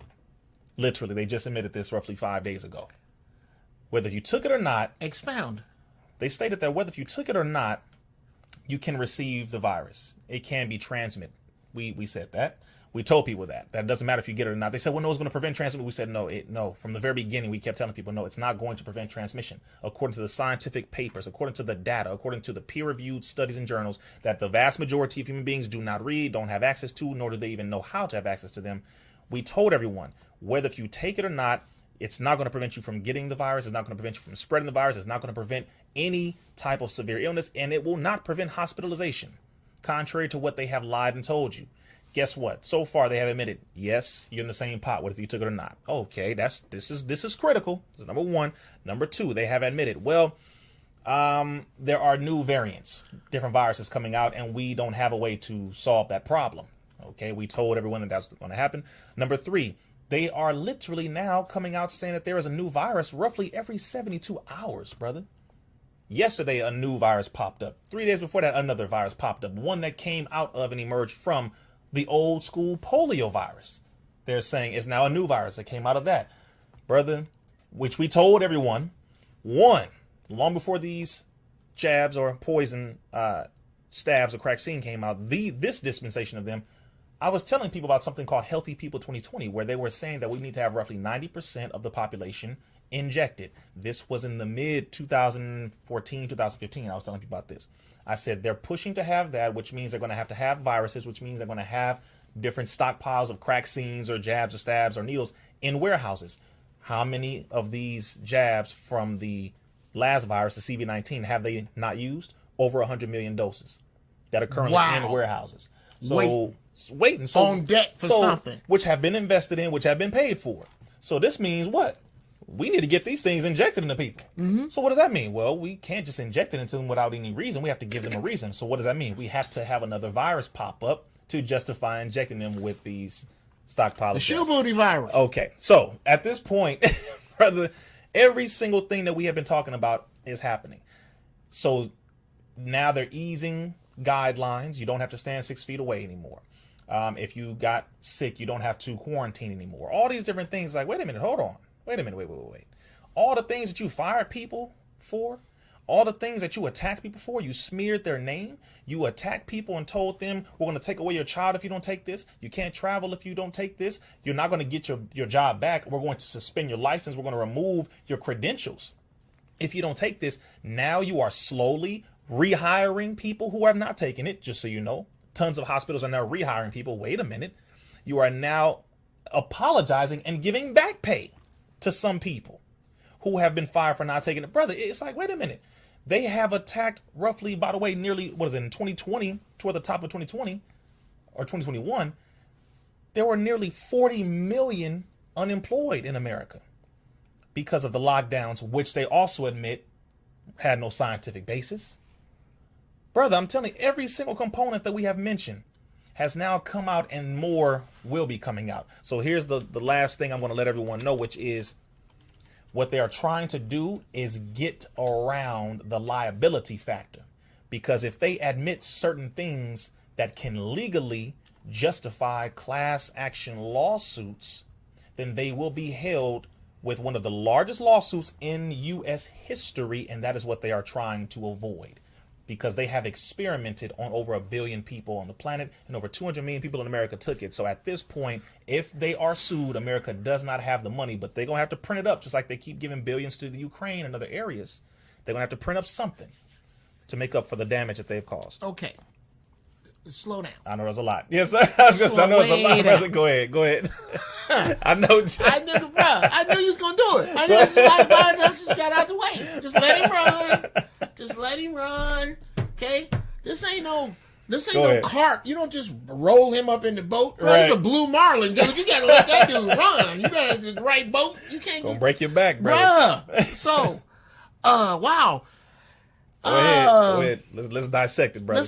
Let's break this down piece by piece. The first thing that's coming to my mind is I expect white folks to lie. Absolutely. No doubt. I expect ignorant ass black folks to listen to white folks' lies and spread them. Here's what has to happen now. If your mind has been changed, then you are at a deficit. You are in the wrong if you don't call out on the carpet. Come on. The Fauciites. Come on. The MSNBCites. Come on. The CDCites. Come on, it's happening. The Pearls and Churxh crew. Them Neil and Kente cloth, butt dancing, boot licking, Jasper ass shade tree house coons. The ones that you know you do not allow the people who sweated you about this crack scene. Come on. To crawl back till the next thing comes out that they want to follow. You bring their ass to their filth, and you make them answer for it. not these other people. I expect the CDC to do what they gonna do. Absolutely. I expect all kind of mindless bovine feces to come at me from all different directions. What I don't expect is for people who know better, not to draw the line with the people who are around them. Come on. Now, question: how exactly are they saying this with regard to? And I understand what you just said about the government not having the money. Right. Supposedly. How are they even in danger when they told you couldn't sue?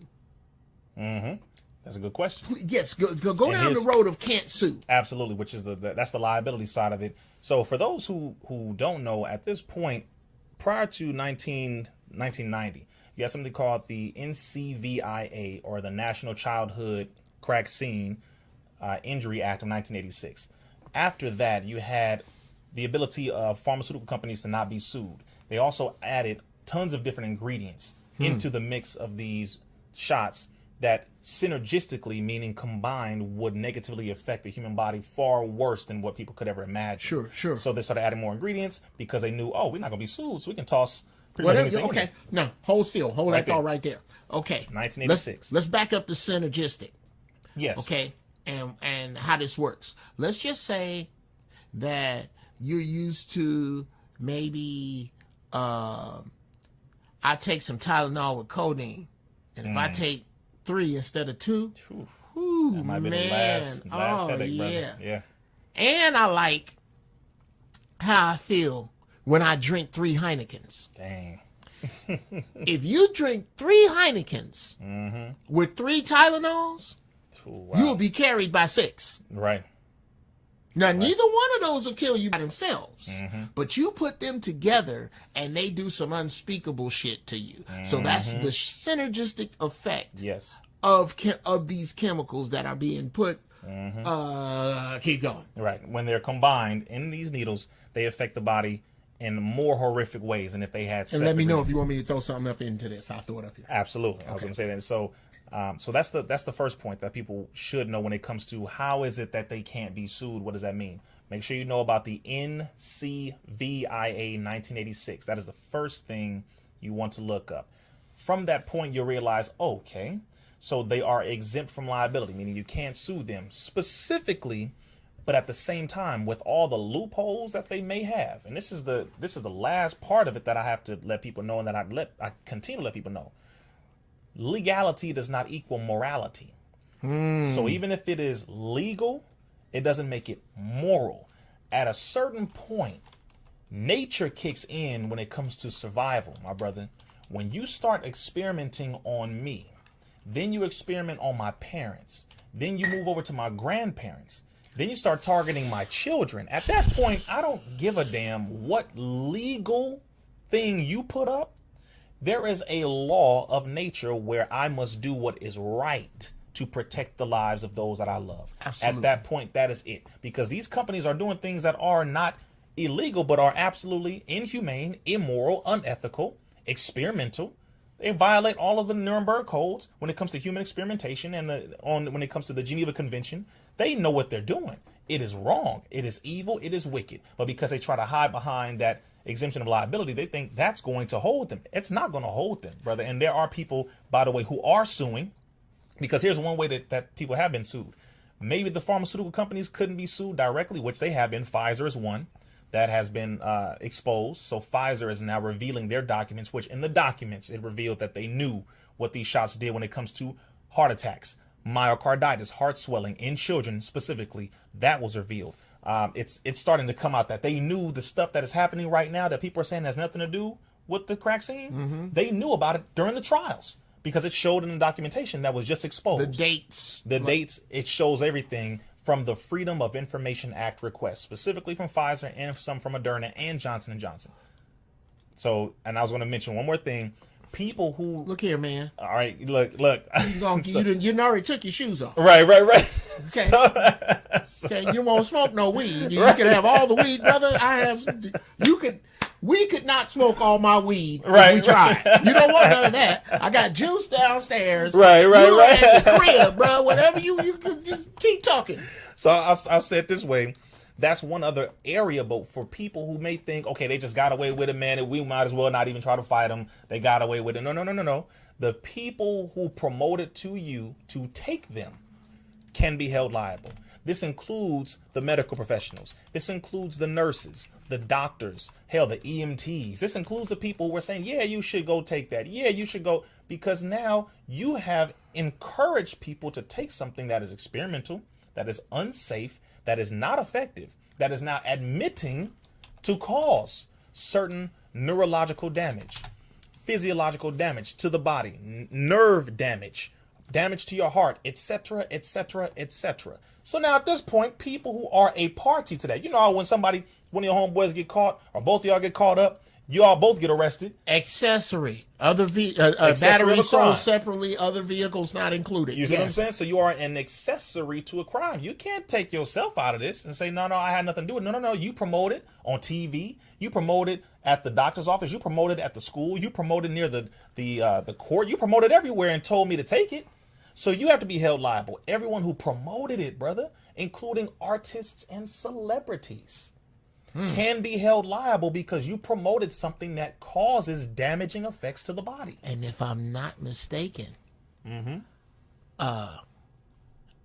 artists, doctors, nurses, I don't think they're in that contract you sign when it says you can't sue Moderna. Come on. You can sue all the rest of y'all. Okay, maybe I can't get them. Come on. But you, Mr. Singer, I'm finna get your car, your house. Yeah, oh yeah. Yeah, you bet it all. You bet it all. You made me bet it all. This is real. And there are layers to it because now Fauci, by the way, for the last, I believe, it seems like last year or two, has been getting grilled by Congress because he lied. And that came out that he was exposed. The NIH, his own organization, the National Institute of Health, has come out and said, yes, he did lie, and we did fund that research that he said we did not fund. Okay, which is called gain of function. You want to type that in, gain of function research.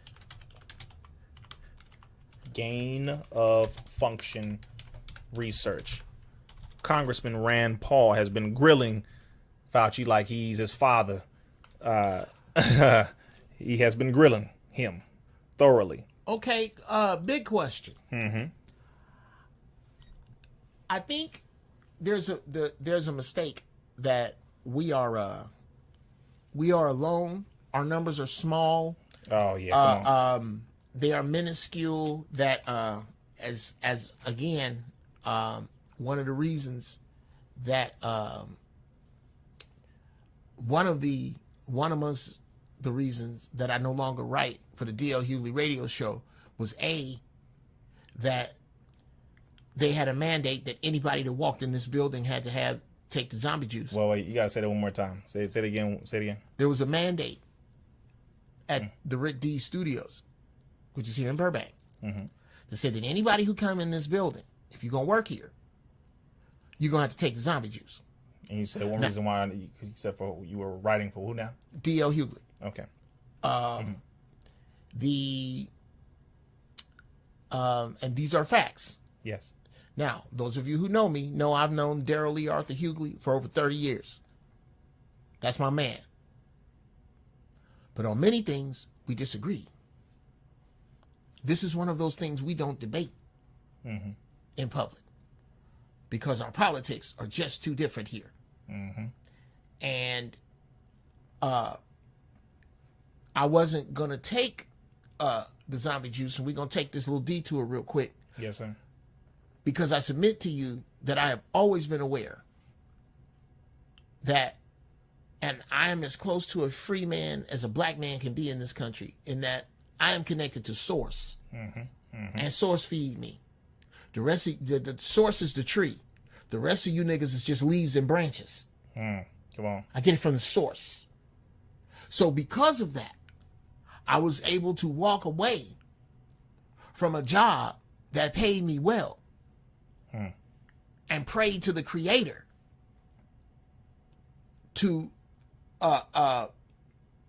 put me in my purpose, because that's the only place for me. And right.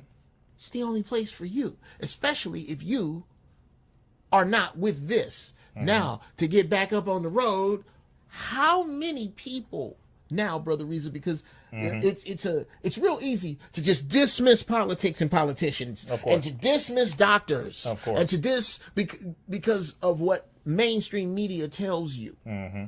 What would you say is the demographic of not just brothers of our hue, Right. but human beings on this side? Who are now regretting? Those who regret, yes. those in many positions. Yes, Yes, the brothers. number of those who regret, not the number who knew at first. Those who regret. Yeah, let's go with that. It is massive, so much so to where now it has reached international recognition that people to the tunes of hundreds of thousands, if not millions, are saying, okay, hold on here. Maybe I jumped the gun. Maybe I listened to the wrong people. Maybe I was lied to. Why? Because you were told that you could take this and you'll be fine. You took it and something started happening to your face. You took it and something started happening to your heart. You took it and you ended up in the hospital. You took it and you started having tingle in your fingertips and your toes. You took it and you passed out. You took it and all of a sudden your cycle, if you are a female, went from being off and your normal 4 to 7 days, etc., and you jumped right back on when you just got off, or you were on it and you started to bleed profusely, heavier than you've ever bled before in your life. You took it and you started experiencing testicular swelling. My brother, that even when Nicki Minaj brought that up, they tried to come at her and say, you crazy, because she said her friend took it and he started his, testicles started becoming inflamed and swollen. Well, all of these are on the VAERS system, which is the reporting system where you report all these negative effects from the shot. Brother, tell me Gene, you've been sewing on my pants.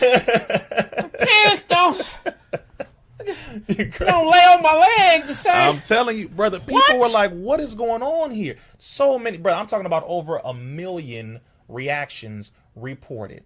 You were talking about over 7,000 miscarriages, over 30,000 deaths. You're talking about over 75,000 hospital visits, emergency room visits. Brother, as a result of the shots directly, not as a result of anything else. Okay. I'm gonna pull one out on you real quick. Just because it's coming to me right now.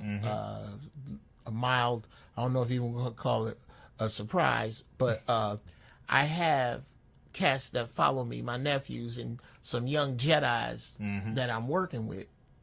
One of them, very, very bright young brothers. One of them is my man Zen Master, and I put this up. I put it up here, y'all. This is the thing I'm throwing in. Is the doors of the church is open now, so whosoever will, let him come on in, and you can smoke on your end. I can't smoke right now, but I'm gonna make up for lost time right later. But it would appear, Zen, that you have some opposition to what Brother Riza is saying. I invite you into the dojo at your own peril to pull your cute little sword out. But I only roll with the sons who have the swords of light. Now, he got the sword of light here, but you are more than welcome. Yes, sir. To come on in and debate directly. Don't type. Just debate. Ask your questions. That way you don't see. This was preordained. Because I hated this damn chair because it don't match the curtains. But it's picking up your tie, and that shit is killing. That's dope. You're hilarious. That looks great. Yeah, Zen or anybody else. I just dropped it in there. I dropped it in the what's name? I think I did. Yeah. There it is right there. There it is on StreamYard. If you, Plat Al. There we go. Yeah, it's right there. You want to come in? Come on in the room. Now, another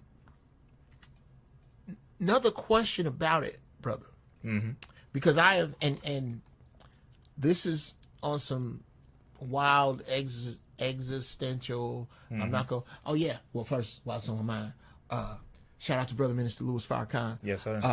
I sure hope I gosh, I hope this gets back to you. Because this is the only way I can talk to you. I'm going to be tongue-tied and cry like somebody stole my bike when I meet you. I have a name for you, and I think it should be a billet. I think it should be a station amongst us, and that is Soul Brother number 1. You are. If it ain't you, who is it? I like that. That said. Oh yeah, young Bruce House. That's another one, a fantastic young Jedi, man. You come on in here, man. I put it in the chat here somewhere. Find it. There is going to be. It is started. It is started. There is a grand divide. A grand divide. And you got people. Sit tight, Spark One. I see.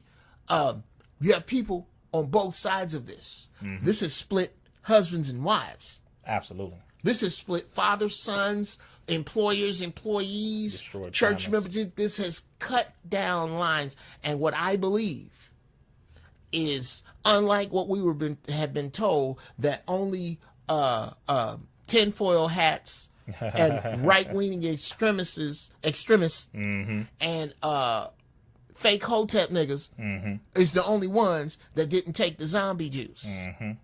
I think we are on the verge of 2 nations just on that. Oh, yes.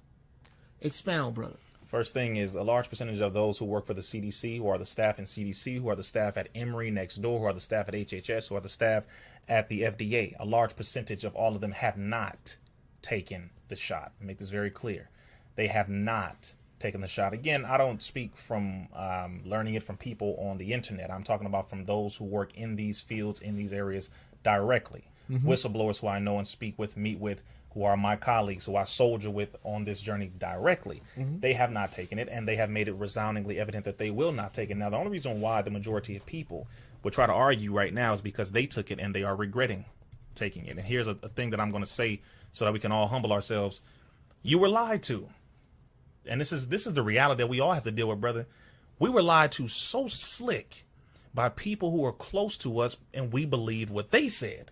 Sure. So a lot of our people took it not because they had bad intentions or nothing like that. They sincerely believed what they were told, and now they took it and they are regretting. See, that's how wicked this is. You believed them. Why? Some people had their mother who told them, who was a medical professional. Some people had their cousin, their father. And none of them lied. Your mama didn't lie. No, they didn't lie because they were only reporting and giving you what they were convinced of themselves. Please understand this. The top scientists in the world, Riza, name a few. Geert Vandenbosch, who used to work for the World Health Organization, who used to work for the Gavi, the Global Alliance for the Vaccination and Immunization, also former employee of the Bill and Melinda Gates Foundation, top virologist in the world, has stated he did not take it, he will not take it, and that he said this will be one of the greatest and worst violations of human rights on planet Earth in history.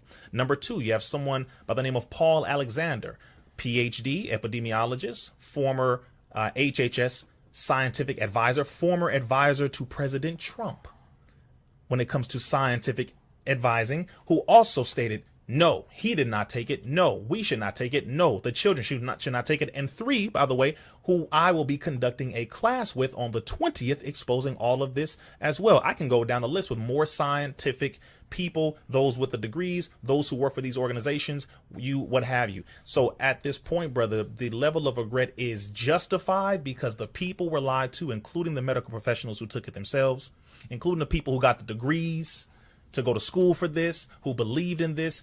That is the point. We were all lied to, and that is primarily because we still want to have nearness to our enemy. We don't want to accept the reality that the system of white supremacy, this evil, wicked system that is still trying to maintain control and dominance, is going to do whatever it can to survive. That includes lying to you and me and those who have the degrees and those without the degrees and all in between. That is where we are, and it's a very difficult reality, and I'm going to end on this point because a lot of people took something that they don't know what it's going to do to their body. They don't know what's going to happen to them. They don't know how long they have. They don't know what's going to develop. They don't know what's going to evolve out of it. And this is why the people were heavily being pushed away from taking it by those of us who were exposed. Wait a minute, Riza. Now, I got that starfish on my arm from the vaccine. I didn't know what that was. I didn't know about, what about polio? What about polio? Polio was eradicated, Riza. Wait a minute. Not by the you, shot. I'm going to give you a chance now. I'm trying to cross the street. Cars keep coming. All these vaccines I took when I was coming up, I didn't know what was in that. Now, what's the difference? Number one, diet, sanitation. Those are the two reasons why polio was eradicated. The shot didn't do it. It was a sanitizing of the environment, number one. It was a changing of the diet, number two. This is according to the scientific data. The trend went down and completely was plummeting. What can they look up? Well, first, you can, matter of fact, you can type that in. Go to the Substack of Geert Vanden Bossche. This is the area where scientists upload their paperwork. Substack. You look up Substack of Geert Vanden Bossche, Geert. Thank you. I know he's German. Vanden Bossche, Vandeen. Last name Bosch, which I believe is BOSSCHEE.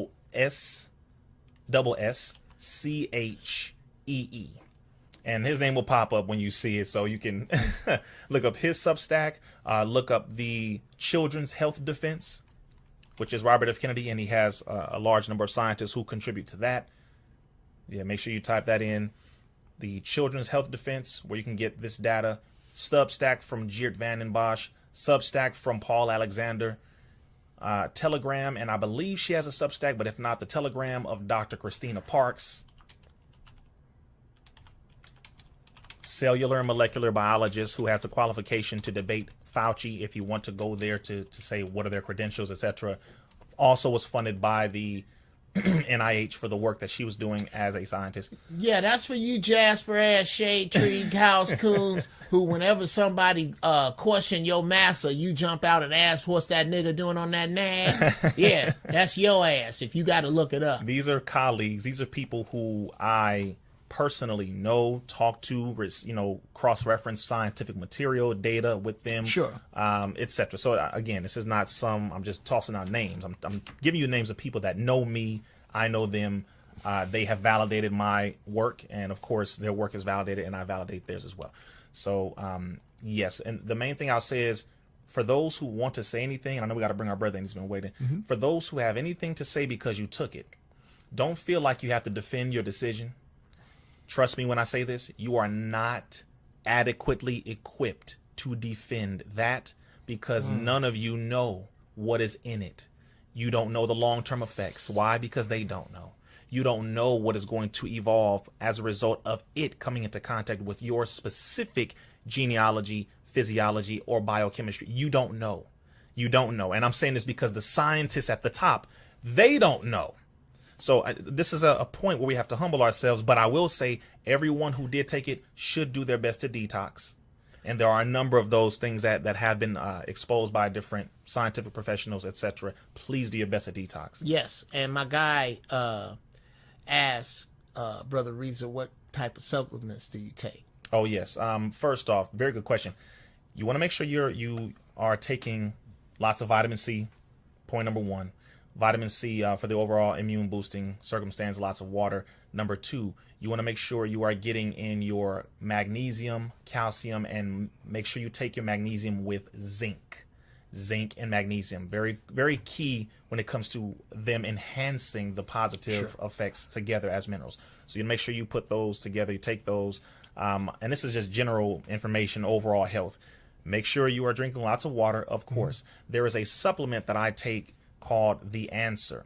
It is an immune booster that I myself, a man by the name of Priest Kailash, who's a Rastafari over in St. Lucia, a brother named Akeem Pierre, a black brother in Canada, and of course our brother Chronix, who was one of the biggest, Jamaican reggae artists in the world, a young brother named Chronix. All four of us came together and came up with something called The Answer. It is an immune boosting supplement that has slow down. Yes, it's sir. Yours? Yes, sir. Oh, okay. Yes, sir. Expound, brother. Okay. Absolutely. Everything from soursop to periwinkle to vervain, you name it, all sourced directly from St. Lucia and the islands, non-GMO, organic, past the different tests as far as heavy metals, clearance, you name it. And it is very widely used, tons of testimonials, extremely good. It's an immune boosting tincture. Okay, I'm gonna cut Yes, this sir. together later. I'm Yes, gonna sir. Yes, tighten sir. you up. Okay. Yes, Yo, sir. check this out. This is your Uncle Jeff. I am here with my man, Brother Riza Islam. Now, if crack scene is your question, then the answer is the answer, nigga. The I see how you did answer that, right? is the answer. Okay? see how you the did answer that. ain't shit else. Right. When you have a specific issue, Come on with it. the answer Come on. is the answer. Come on with it. Okay? Come If on. you bust in my house at 3 a.m, it's me, my dog, and Hattie Mae, the 12 gauge. That's the answer. And the answer Come on with it. is the answer. My man got the answer. Where do we get it again? Yes, sir. If you go to my bio of my Instagram, my new Instagram page, number 8 is Riza Islam IX, at Riza Islam IX. That is my new Instagram page. Click the link in that bio, and you will be able to have access to the At answer. Riza Islam. Riza Islam IX on Instagram. On IX. Instagram. It's also being uploaded to my website, RizaIslam.com, but it isn't there yet. So I don't want you to go there and get disappointed because it's not there. But just make sure, yes, you go to Riza Islam IX on Instagram, click the link in that bio, you'll be able to access it there. And also, there are a number of other things that I take as well. So, you know, of course, the basics, your vitamins, your minerals, of course, sea moss, bladderwrack, for the 102 minerals, of course, black seed oil. All of these things are basics. You also want to make sure you have your leafy greens blended. If you are drinking or eating greens, the best way is to juice them, as Brother Jeff does. You already know this. Yeah, I was about to say, because... that helps tremendously. You know, you want to make sure you are exercising and you want to get a good sweat in. I think his device disconnected right when he came in. Okay. You want to make sure you get a good shit out. Yeah. Make sure you get a good sweat in, because what they are also noticing is that those people who fast, Sit tight, Ruth House. people who fast, which is very critical. Fasting overall is just phenomenal for health. I mean, it has so many benefits, you know, cellular regeneration, immune boosting capabilities. It breaks down fat, unneeded mucus, you name it, et cetera, et It cetera. allows your body to do its other jobs. Yes, absolutely. It allows your body to completely heal, you know, and take that time to readjust. But fasting starves these viruses and potentially the spike protein that is in that shot that you took. Fasting is something that helps to remove or reverse the negative effects that this spike protein is activating within your body. Again, there's still more studies being conducted on that, but they did determine fasting is a critical component. Sure. Now, there is a... that's smelling my beans. That's my beans I smell. Okay. Yeah. I'm gonna hit this real quick. Yes, sir. And then I'm going to put you... yes, here's what I'm going to do. I'm going to bring into the dojo... I'm going to scoop the camera that way, brother, and please understand, we must appreciate Brother Riza for his time. Okay, yeah. Let me say this real quick before I allow you two young Jedis to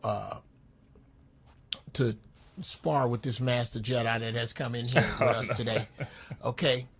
Brother Riza has been on huge platforms, the hugest, and has taken his time to come over on our little growing corner of the internet. And I can't thank him enough. Y'all are in here with the real deal. This dude is not playing. This dude, yeah, I know he kind of runs away from it. I'll say it in public. The Malcolm X energy is back. It's freaking respect, back, brother. Respect. It's back. I mean, Respect. it's back. Anyway, Brother Bruce, unmute yourself. Y'all come on in the room. This is Bruce House and Spark One, who are avid nephews to be up in here, young Jedis. That's right. That's right. If y'all got any questions, any comments, let them go, because these are sharp cats. Then you talk to Riza while I go, because if my bean's stuck, I'm gonna be fucking pissed. I'll be right back. Yeah, go catch those, brother. Go catch those. First and Brothers, foremost, brothers. I wanted to say thank you, brother. Absolutely. Yeah, we Hello? family, brother. Yes, sir. Can you hear me? I wanted to say thank you. Yeah, can you hear me? Yes, sir. Yes, sir. I wanted to say thank you because I work in pharmacy, right? And Yes, sir. when you were talking about the flu shot, I want to say maybe contain mercury. Yes, sir. You cutting out, brother. Last thing I heard was you said mercury. And so I remember I asked the pharmacist about, do flu shots contain mercury, And when she said no, and I said, well, then what's this chemical? And then she goes, well, how did you know that that's mercury? And then I said, well, I've been doing a little research. Right. So I've been she reading. said, I went through, she said, I went through 6 years of pharmacology and I didn't realize that until last year. How did you Wow. know that right now? Wow. So I wanted to thank you about that first and foremost, because that put me let me know in the playing field that even though the pharmacists say that they want to help people, sometimes they know what's up, but they just play quiet. Absolutely. Yes, sir. Well, that's a fact, brother. And you said, are you a pharmacologist or you're an assistant or? I'm a technician. Gotcha. Oh, okay. Yeah. You in the other area that people don't know too much about. You're in that area. Yes, sir. I'm Yeah, with you. man. So I've seen it all. Like I've literally watched the crack scene dealt out by thousands. Yes. And it's interesting to see. It's interesting to see what they do, And I always tell people, I said, you know what? When it comes to this crack scene, you know how like people say, well, why don't you go out to where the white people at? I would have rather gone to the hood, because that seems like that's where they were sending all the white people. I worked in the hoodest of pharmacies, and I didn't see a black person for the crack scene, I'd say, for the first 6 months. Come on. That's a fact, brother. That's a fact. That is a fact. And it was like they were directing traffic from lily white areas far and wide. And it was really strange to see that. Really strange to see that. Also, I don't know if you know this, brother, but they've changed. Pfizer alone has changed their formulation 3 or 4 times. Absolutely, yes. Come on, brother. You teaching? Come on. Hey, brother Spark One is in. A lot of people don't realize when they get the vaccine, the vaccine comes in a vial. Now, the vial, the color on the cap signifies its formula. Let's say, right? Young brother. I've seen about 4 or 5 different color caps. Brother Spark, I gotta stop you. Yes, sir. Use crack scene. That's right. Because we're dealing with. That's right. We're dealing with right now. Think of AI as yeah, you're right. Special I'm needs. tempting the algorithm. AI got Down syndrome right now, but it's getting smarter. I just thought about it myself. You right? Yeah, you crazy. Okay, it got Down syndrome right now. Right now, AI is in the little vans behind the school. You remember the school behind the school with the short bus, the window lickers. That's who they are right now. But AI is smart enough to pick up. It can't pick up slang. Right. The same way its master can. So, come on. Yeah, crack scene pimping.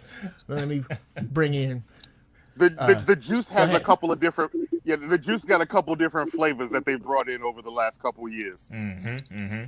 So the juice got a couple of different flavors that they brought over the couple of years, and I think it's funny how at first they told us that we had to mix it with some water, right? And just because it was so potent, right? And then they said, you know what? You ain't even got to mix it with the water no more. We got this whole new flavor. Instead of the purple tops, we got the orange tops. And the orange tops don't need the mixing. Come on. And then you're like, oh, and then they come out with the pediatric, and then they say, well, wait a minute. If the pediatric's supposed to be the same formulation as the adult, shouldn't you just draw up a smaller dose of it? Nah, it's a whole completely different formulation. So it's a different flavor. There are all these different flavors, and they're trying to justify us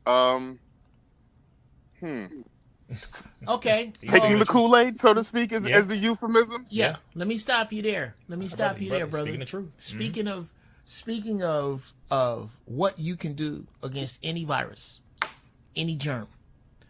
Number one, the people who made up this garbage use chemicals that come from this planet. I'd like to believe come from this planet. So do the antidotes. That's a fact. If you do not eat death unto yourself, pretty please with sugar on top. Stop saying grace over rib tips, nigga. You know better. Lord, please bless these brain worms I'm finna eat. Stop. That trick eye worm. Yeah. Yes, sir. Lord, please bless me eating this animal that eats its own shit. He's not gonna do that anymore. He's taking out the God ain't playing with you like that no more. This is spinach, celery, apple, ginger, mint, cilantro. That's a good mix. Heavy metal detoxifier. Yes, Cilantro. yes, Good. sir. Heavy metal. For those of you who don't know, a natural heavy metal detoxifier is cilantro. Definitely. It goes in and attracts itself to heavy metals and pulls them out. I also take Sunnays number 9 and number 7. One is bentonite clay. The other one is psyllium husk. Yes. And I drink that with activated charcoal. Oh yeah, you're doing a real detox on that. Oh, brother. bruh, Yes, every sir. weekend, Yes, sir. because I don't know what they putting in what I think is healthy. Now, Brother Dice, let's bring Brother Dice in. Before I ask true how that. you True doing, that. Before I ask how you doing, I want to say thank you for not smoking right now, not in respect to Brother Riza, but so you're not teasing me, because I can't smoke right now. I thought that was some bullshit. You came in here puffing away like normal, like we normally do. You see I'm not smoking. That's disrespectful, young man. I didn't know I was in the room until I looked up. I thought I was still backstage. Bro, you know I'm Bro, I didn't even get that either. Man, you front and center, my brother. What's on your mind, Dice? What's happening? You know, I'm typically rolling up on camera. I wanted to take this time to promote something if I can. Okay, well, as long as it's positive. Yeah, like I got this group on Facebook called Gangsta Nation. Yes, sir. It's GAINSTA Nation. And I be wanting people to send me a friend request, and I'm gonna send you an invite to the group. And what the group is like it's a book club and a support group. Okay. Like There you go. the first book I started off with was Dr. Robert A. Glover, No More Mr. Nice Guy. I want y'all to check that book out.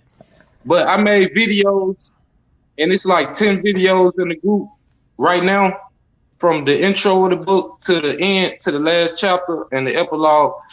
And then once that's accomplished, I wanted everybody in the group to say if I get 1,500 people in the group, and everybody cash out me $1, that's $1,500. But it's not just for me, it's for all of us. And my friend was telling me how this gonna work out. I said, in the beginning, we just gonna have to do a certain amount of people a day. But trust, the money is coming. It really ain't about the money. It's about us trying to make something that I'm gonna get somebody that can read better, and I'm gonna make better videos. But I was just trying to start it off. And I be trying to get people to come in and check the videos out. And once that's accomplished, everybody hit and then we can go to the next lesson. Because I got a curriculum that I teach. Absolutely. Let me stop you there. Yeah. In the words of Riza, never be afraid to start small. Yeah. Absolutely. Never be afraid to start small. Absolutely. Would absolutely love to check it out. Yeah. Are you familiar with Brother Riza Islam's work or his teaching? Yeah, as a matter of fact, before you answer that, bro, what is the proper way to present you, or what you would say about yourself with not only with your work, but in regard to your station in the nation? What would? Oh yes, sir. Well, just member of the Nation of Islam. Member of the Nation of Islam. Islam. I'm a student minister in training under Minister Tony. Okay. Yes, Yeah. Hold your thoughts. Hold your thoughts, Dice. You're in my house. It's my fucking show. Yes, By the way, What's that? That's my guy. That's why I Oh. had to come in this live, because I get a chance to catch him. Yes, My sir. brother, Well, yes, think sir. about what you want to ask him as I say this. Yeah. Think about you got a chance to talk to him right here. He and I both are under the same man because I asked God to show me the truth. I was tired of lies. I was watching. I used to sit in Baptist church with my father-in-law and go, okay, that's the Lord. That's the pimping. That's the Lord. That's the pimping. And I got tired of that. No difference. Yeah. And I was like Neo. There was a crack in my mind. I'm like, there's got to be something different. Come to find out, when I asked God, He sent me Brother Minister Tony. And the dude, it was like he was talking to me through the screen. I'm like, this dude is talking to me. Yeah. So yeah, that's a shout out to I was screw this up, Brother Minister Malik. Yes, sir. Minister Malik. Yes, brother Mr. Malik. Much love. Yes. Now, there was plenty of time to stall for you, Dice, to come up with your damn question. Now, you can speak to him directly. What question do you have? Yes, sir. Oh, my question to Riza is, if, like, say if I wanted to convert to, like, the nation, like, Yes, sir. I could be where y'all at and actually doing work out here.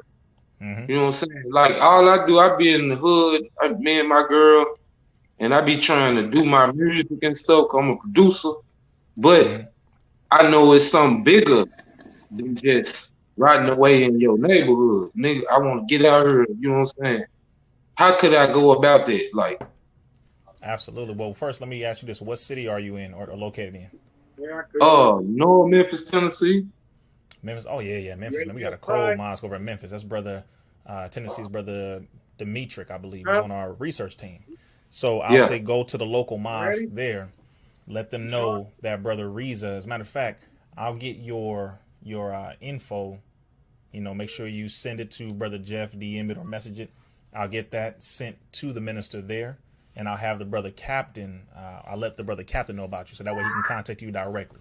Because you in a strong area. You know, we want to, it's not about converting, because we're taught that every original man and woman is a member of the Nation of Islam by nature. Now, the difference is whether or not you want to come into the military. You see what I'm saying? Where you said to do the work, because when we do this work, brother, it's a dedication to life. It's a lifelong thing. You know, it's not, oh, look at us. We look good. Oh, yeah, they look so, strong and suits and no, brother, it's a lifestyle. You know, we do our best to really live this lifestyle, going after our people, to help our people. So I'll get you in contact with them directly, and then just go to the mosque. You know, go on Sundays, go to the mosque, train with the brothers on Mondays, just to learn, brother. And if it is something that calls to you, then you'll go into those next steps. But just get around the brothers and start learning. Okay. Yeah, Okay. that's what's up, bro. Absolutely. He's a strong soldier. I'm looking at him right now, brother. Yeah, you a strong one. Especially out in Tennessee. Yeah, you got to be strong to be living in Tennessee anyway. Yeah. It's That's going black down man. for real Come down in on. Memphis, brother. So Yeah. It's like I grew up in 82. I was born in 82, but it's like I've been doing music, but you know how the music is, but my mind done gravitated past the music. You got Like, a higher purpose for it. I'm trying to build something, because everybody always say we need to come together. But okay, I'm trying stop to make there. something Stop solid there, young so we can come Jedi. together. Stop there. Stop there, young Jedi. Here's what has happened to you. There is a universal elevation of the consciousness level. Not everybody is going to float. Only those of us with air and light will float. The rest of these niggas running around here with all that lead because they don't drink no cilantro juice, they're going to sink. You are rising with the conscious level to understand that you are supposed to ask that question, that there is more required of you. The Creator would not have put that in you. The Creator would not have asked for your biscuits if he didn't think they was done. Come on. Your life, all that crazy shit you done been through, all that shit folks know and don't know, has forged you into an instrument of positivity for the Creator, and you are ready now, which is why you asked this question now, which is why he told you now, as opposed to any other time, brother. You are as ready as you need to be. You're as ready as you need to be. You don't need to get no readier.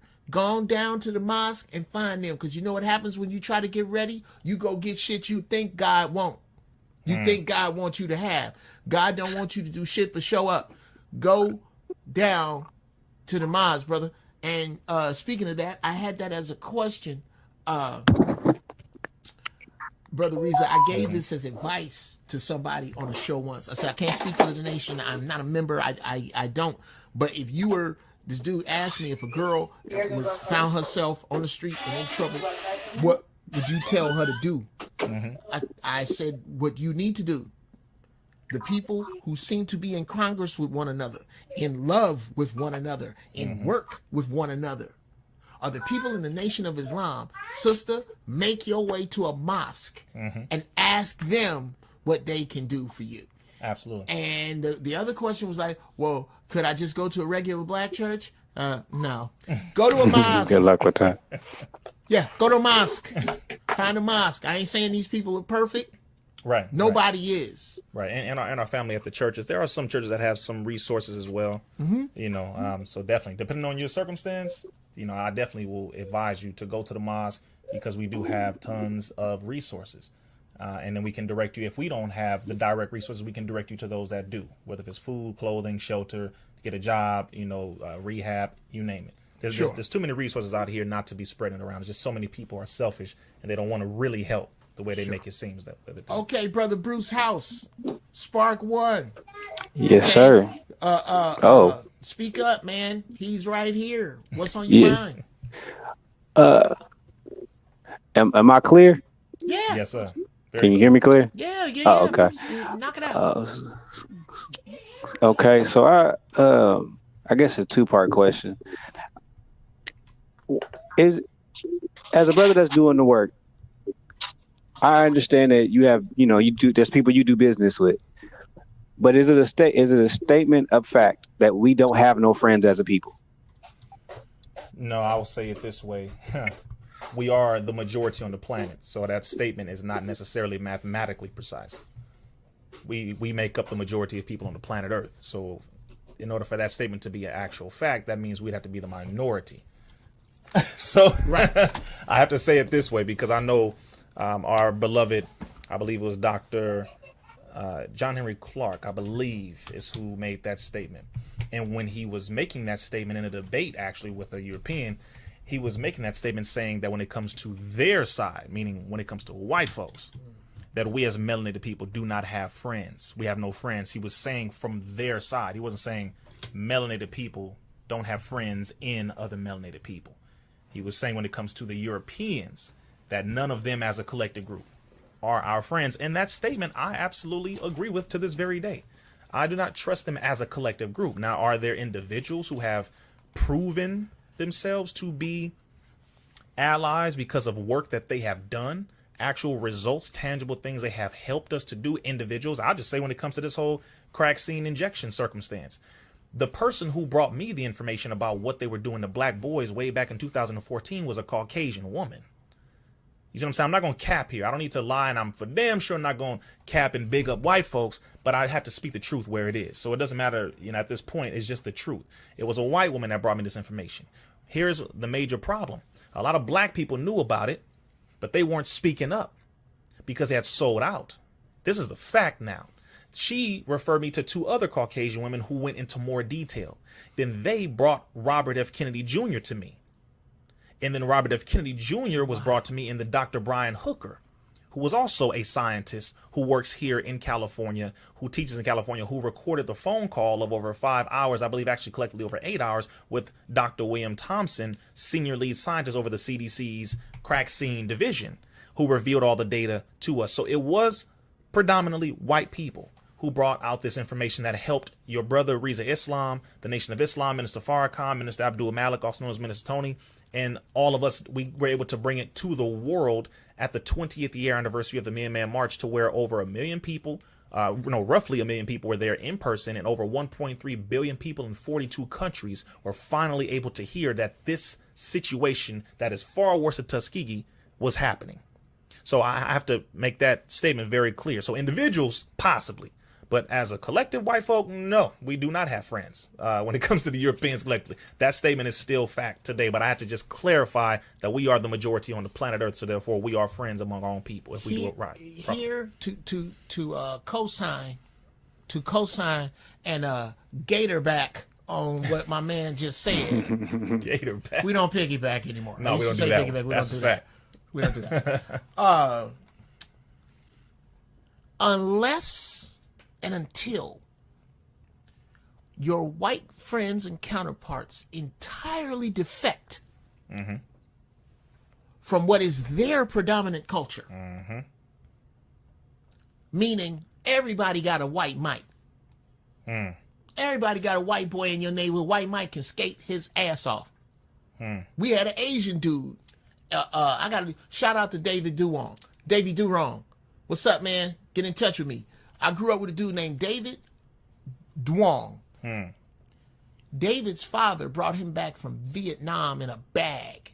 Wow. His father was in the army. You close your eyes, Davy Durong sounds just like the rest of us, because that's what he don't know nothing about Asian culture, because he was brought up over around 60th and Damon with the rest of us. So we know which way he's shooting. If they have not, this is my problem with Joe Biden. Joe Biden has yet to denounce his allegiance to Strom Thurmond. And if he hasn't, then when? We all know that Strom Thurmond was a wide open racist. We all know that Strom Thurmond is on more than one occasion noted as his mentor, his idol. So if that's the case, please tell us, President Biden, when did you separate from his ideologies exactly? When did you denounce them? And how do you feel about them now? If he can't answer that, then you don't have to ask yourself what side he's on. Those white people are the white people who err on the side of humanity. They lead with their humanity first. Not with I'm white first. Not with I see how bad it is from over here. Here's some crumbs. I'm over in it with you on some human shit. Those are the white people you trust. Your thoughts, Spark One. As we about to land this damn plane. I can't hear you, man. Your mic is muted. What you done? No, you're still muted, brother. Okay, while he waiting, when the next time you coming up to Sacramento? Oh man, Sacktown. Yeah, we need to do that soon. As a matter of fact, I don't think I've been to Sacramento since we were rallying against. It's been 2 years. Yeah, 2019. We were rallying against SB 276 right at the state. Yes, sir. What is SB 276? That was the bill that they were introducing to separate the ability of doctors to have a relationship with their patients, and they were trying to institute something coming between doctors and the patients. That way they can have a checks and balances to basically say, look, you signing too many of these exemption forms for people to not take these shots, and we need to go ahead and check this out because you're messing up our business. Oh, and wow. So, yeah, very, very wicked. And they passed that. Prior to that in 2016, we were fighting against SB 277. It's been your brother's been out here long before it became, it was cool. All on social media. No, it's a real fight, y'all. Well, very soon, my brother. I tell you what I really would like to do now. I'm going to shift gears in the little time that we have left, because I would love, bruh, I could kidnap this dude and we could sit here and chop it up till the sun come up again. But I want to, I'm going to put you on the spot there, Bruce House, because you do know the Bruce Houseian method is yes, Houseian method. I like Bruce Houseian method of weeding women out that we were talking about a little earlier or in the show, Brother Riza, and I'm gonna put Brother Riza over in your damn business and see and acid test what I told him, and then after he expounds on it, I want to hear what you have to say. Now, Brother Bruce is if I got Jedis, I got about 6-7 dudes that really come in. Shout out to Brother Kells, shout out Brother Zen Master, Brother Dice. They come in, they really listen, and they really get it. And Bruce is no exception, other than this area. He is the black horse on the hill. This dude is the black horse on the hill. This is the one. This is, if you saw Godfather 3, this is Sonny's son. This is, hey, whoa, Bruce, oh, whoa. I'm putting you in there, Bruce. Bro, Bruce don't mind. Bruce don't mind. That's slow Bruce down. So, Bruce is for a young cat, he reminds me of yourself. He's a young cat with his sharp-minded young cat that is having a problem finding members of the opposite sex on his wavelength. So, I told him to do this. She was on the show with you. That's funny. My Erica. Erica my Lachey. little sister right there. Yeah, Brother, Yeah. let me say I hope she's listening. Shout out to Erica Lachey, sister. You are bringing Big Mama back. Big Mama, when you 30 years from now, everybody you are inspiring, y'all gonna be the big mamas. And everybody between Erica Lachey and Death that ain't working with like Erica Lachey is, we need to write you heifers off. We're gonna write y'all off. Go on to the club. Go on, stop. Don't keep misusing your grandkids. We ain't even paying you no attention. Shout out to little sis. Yes. That's right. Well, I told him what he needs to do is go through her social media, like when she's on YouTube, and look at the women who give positive comments. Go into their social media. Jeff is going surgical with this. And look at their friends in order to use social media to burn the haystack to find the needle. That these problems you having, because he was bringing up some heavy, real problems, but my opinion was he was fishing for carp. He's fishing for marlin, but he keep bringing carp on the boat. Well, Jeff, these euphemisms and comparisons, man. Yeah, These metaphors are on point. Also, These metaphors are on point. also beware of the fish that jumps in the boat. That's a whole other thing. Right. He was fishing in the wrong area, and I'm like, okay, young man, I refuse to believe that it's a sister out there for you. Right. You just gotta be, you got to follow the sisters that's on the page. And y'all look at, those of you under the sound of my voice, check out Erica Lachey. Usually, you got a lot of sisters in the struggle. I ain't gonna mention no names that, on the facial area, they like a hard 6 on New Year's Eve. But Erica Lachey, it's a couple. It's Riva, Davika, I think her name is. Another one, Davika Marie, I think that's her name. These sisters are on point. They're feminine. They're attractive. They're intelligent. They're soulful. So the women who are following them are more than likely either those things or on the way to those things. And since you are the man, you are supposed to help them on the way to those things. And I'm saying you start there. Now, Brother Riza, what say you to that?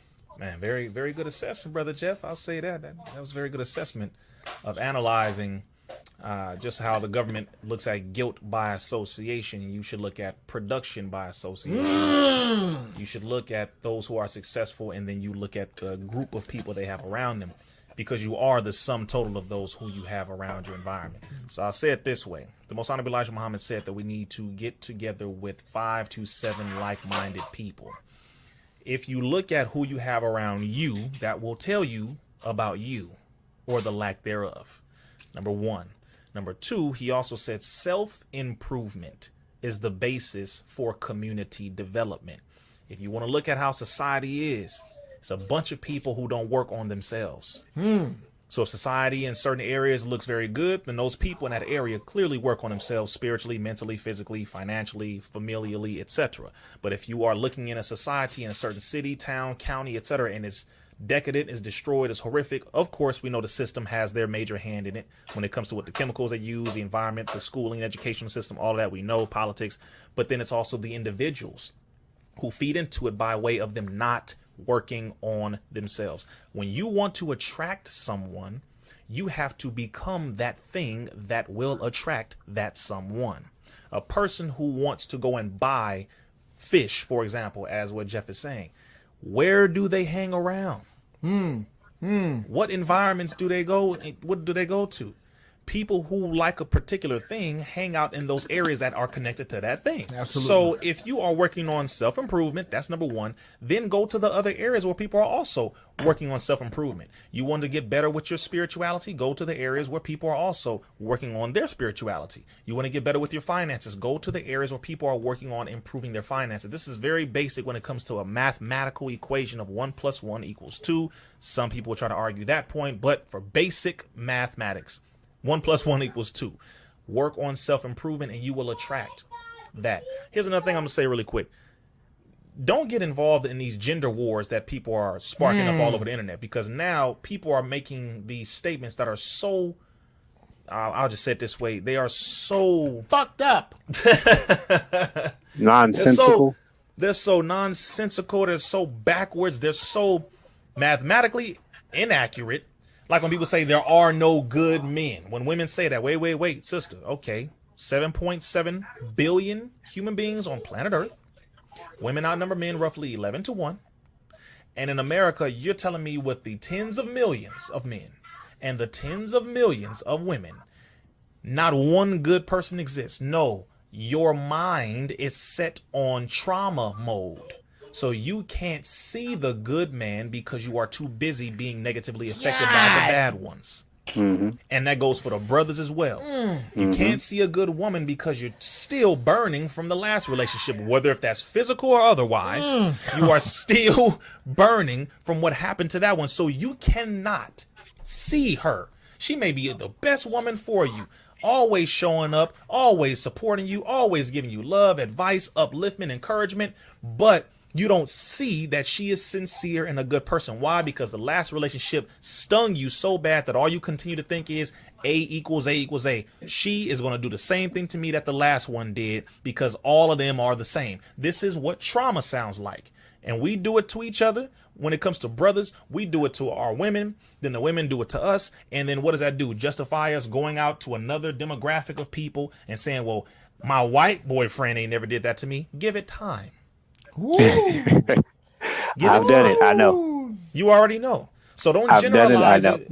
Bro, you know, His great granddaddy did it to your great grandma. Come on, let's not generalize. Don't generalize all women for the mistakes or the actions of certain women. Don't generalize all men for the actions of a few. And once we start to peel that back and we look at people as individuals and give them a chance to show us for themselves who they are, we give them a chance to tell us the truth, give them a chance to, you know, show up and be who they say they are, etc. And I'll say it this way as well. And on this point, the Honorable Minister Louis Farrakhan said anyone can put on a good show for 90 days.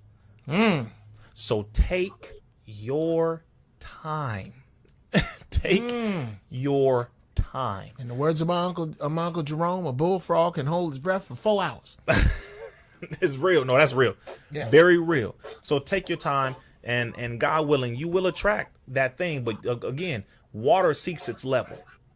So you are not going to attract something that is above you and you're trying to be on this level down here. You're trying to get with a Lamborghini Porsche type of person and you have a Honda mentality. It's not how this goes. You have to improve yourself through self-improvement. Work on yourself spiritually, mentally, physically, emotionally, which most of us need to do.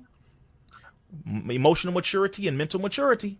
We have to build that before we can try to get with somebody else while we damaged and they damaged and we trying to be too damaged as hell people right. who are currently being more damaged mentally. You don't even give yourself time to calm down and reset. Take your time. And sit tight. Yeah, Sit tight, Dice. I see you. You're going to be the last question. I see you. I got you. Yeah, love will find you when you find the love in self. Yes. So after hearing all of that, what's on your mind there, young gentleman? Me? Yes, sir. Yes, sir. No, that sound right. That sounds exactly like it's supposed to go. I've done it because I've done the trial. Like I've been so mad at black women, and I'm like, I'm just gonna try something else, and ended up right back with black women.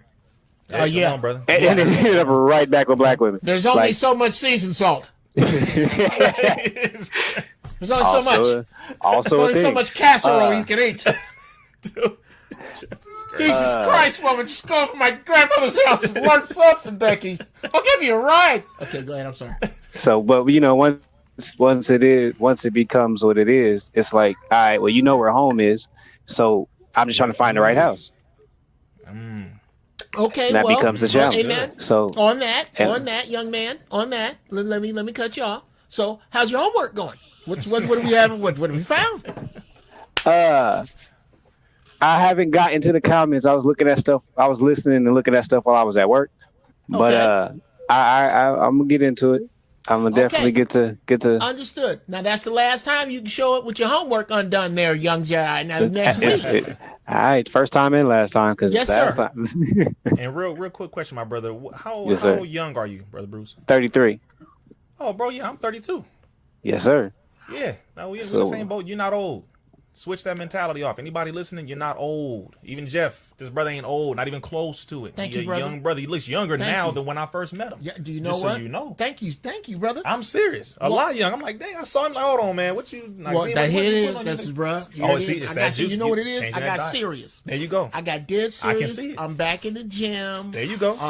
There you go. I'm thinking about going back to coaching boxing. Get into it. Martial arts, whatever you want to do. Oh brother. yeah. I got a guy. Shout out to Savant Young. There you anyway, go. That's the point now, brother. 33, yes, you young, bro. So you young, brother. Yes, sir. So yes, brother Bruce, please, brother, check back with me.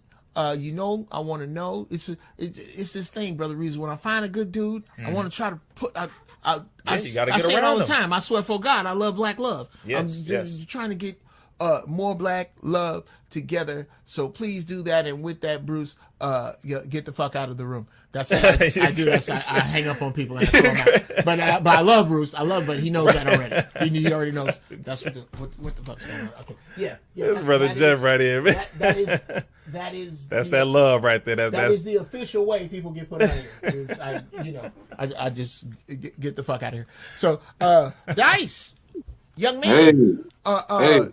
Do you have any? Do you got a question for the brother while we got him? I was listening to him speaking on relationships, and I wanted to chime in on it. Mm-hmm. And it's I got this saying women are insane because men are stupid. And the reason why I say that because it's you've been dealing with women for however long, however old you are, and they never pissed you off. You gotta take them off their pedestal and look at them. I got this theory, when a child born, everybody be oh, the baby. But the older you get, they be this nigga. Why did the dog change? You know what I'm saying? You gotta look at everybody as kids and you'll be able to see they bullshit. Because they really are still in their child mentality. You just got another young Jedi badge, boy. I tell you what, asshole doesn't start at 18.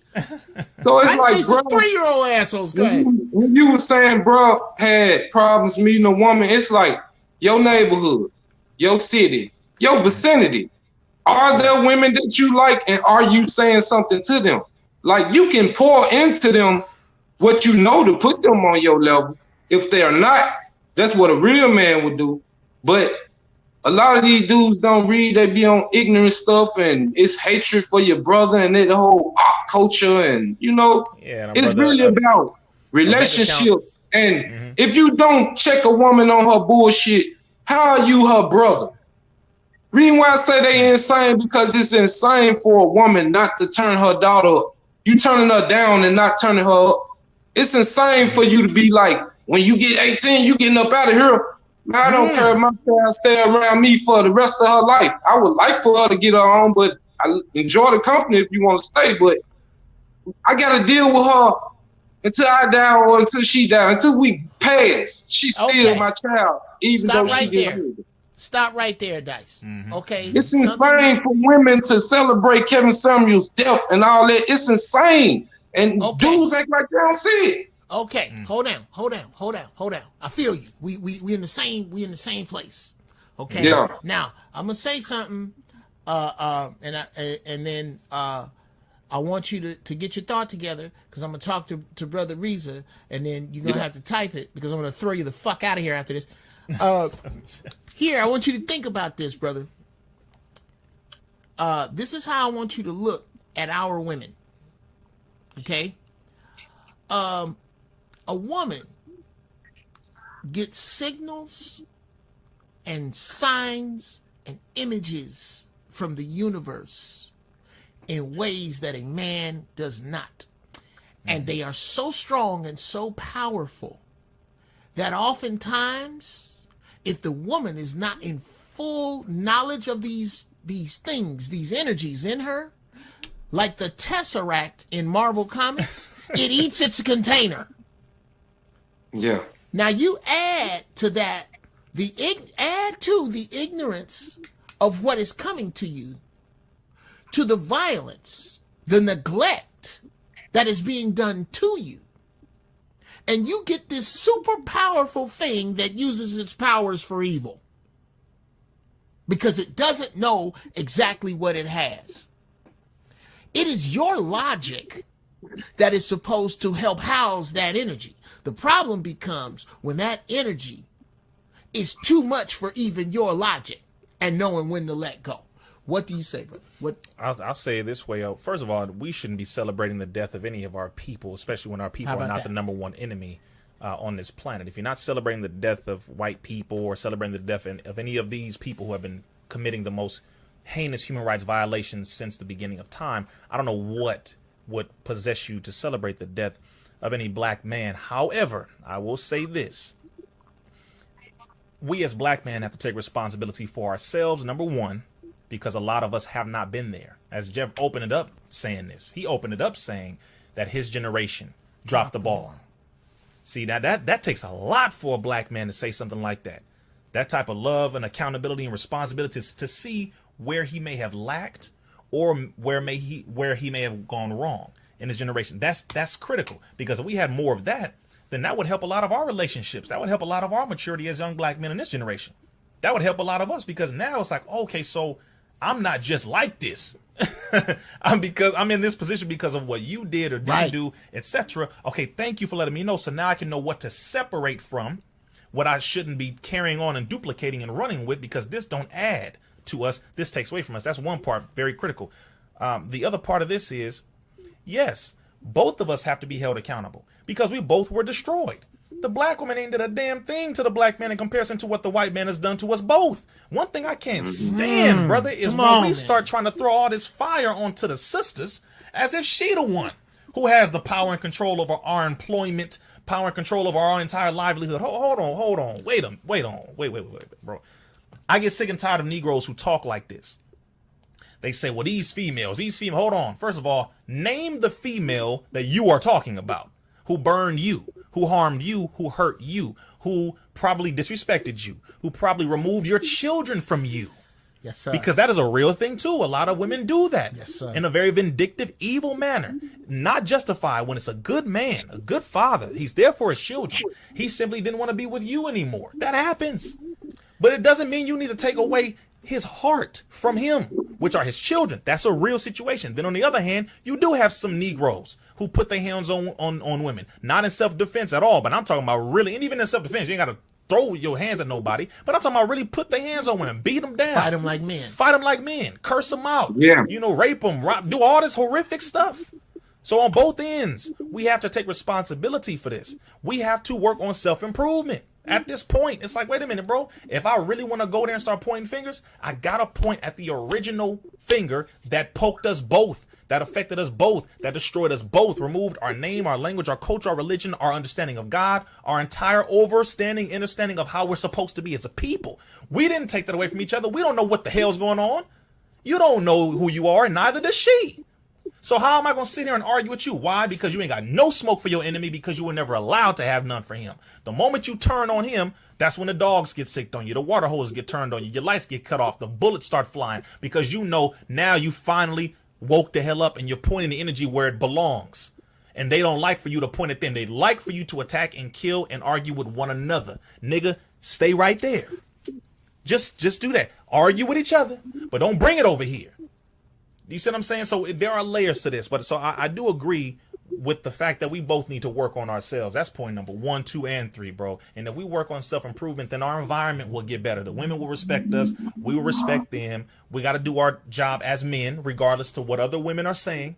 There are things that men must do because it's our duty. And then vice versa, there are things that women as well too should do in the best interest of us as a people. So work on self-improvement, and the environment, God willing, will get better. Okay. Now, Brother Dice, I love you. But you two have to get the fuck out of here. And I know you had another question. Maybe you can type it in. But let's get that brother to the Memphis Mosque, definitely, like he was asking. Get to the Memphis Mosque. You should be able to get everything you need. Please, because you a strong-minded cat, man. Yeah. You are strong with, you don't even know the dude. Here's who needs you. Here's who needs you. The young black man who is going to be standing on soil that will be called whatever, and it might not be called Memphis in 2089. Man, come on. He needs you, Dice. That's a fact. He needs you. And you know who know? Ouch, God. You know who knows he needs you? The 80-year-old Dice. That's who's talking to you. The 80-year-old Dice is like, look, all right, I'm trying to be the shit. Now, you know where the shit is. You know them dudes in the bow ties that be out in the summer and don't even sweat in the suit? I don't know how they do that. If I can learn one thing It's from all the up brothers. here, brother. It's all mental. I mean, it is blazing. That's a and fact. they clean up here with it. Up here with it. Clean, and you look on their face, they are not playing no games. And they not sweating. I'm like, okay, if you could just teach me that. Just teach me the not sweat part. Man, come on. But yeah, brother, get to the mosque. Get to the mosque.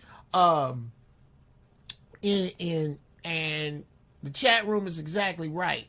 Don Philly said, Riza's a baby. Actually look like Jerry. Y'all hilarious. He's a young looking dude. And here's the thing, because he treat his body right. Yes, sir. Do my best. And he walks with the Creator. He got another 70 years of this. Man, God willing. Yes, sir. I'm pushing for that one. Yeah.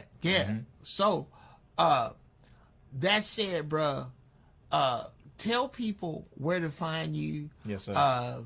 I'm a steal as much of his time as I can, guys. Next time, the studio will be better. We at home with it. We in the crib with it right now. I'm just, number one, Brother Riza, I'm knocking the shit out of 60. So technology, I'm just getting this grasp. But I know that the Creator did not give me this just to walk around talking to my damn self. That's right. So that's right. I'm growing this platform, and I cannot thank you enough for coming through. I could chop it up with this cat for hours. It's a fact. It's there is so much that God damn, I didn't get a chance to get into this thing. I'm gonna send you, and maybe we'll do this next time. The way to spot double talk. I was watching it when about the Roe versus Wade thing. Oh, of course. There was this big piece of double talk, and women do this a lot of times. Y'all use 300 words when no or yes will do, because you're using those words to build the ladder to get over accountability. But anyway, back on the road. I'm so glad you came. Absolutely. You are absolutely welcome. You are nothing but love here. You are unmuzzled here. Anything we can do over here at the First Church of Holy Shit and my congregation. I'm really thinking about getting the 501c3. Oh, don't do that. Come on. Bruh, start talking to these damn people. Look here, I'm serious. I'm seriously thinking about trying to guide people. Right. Okay. Anyway, bro, I'm so glad. I'm so proud of you. Man, it's all love, bro.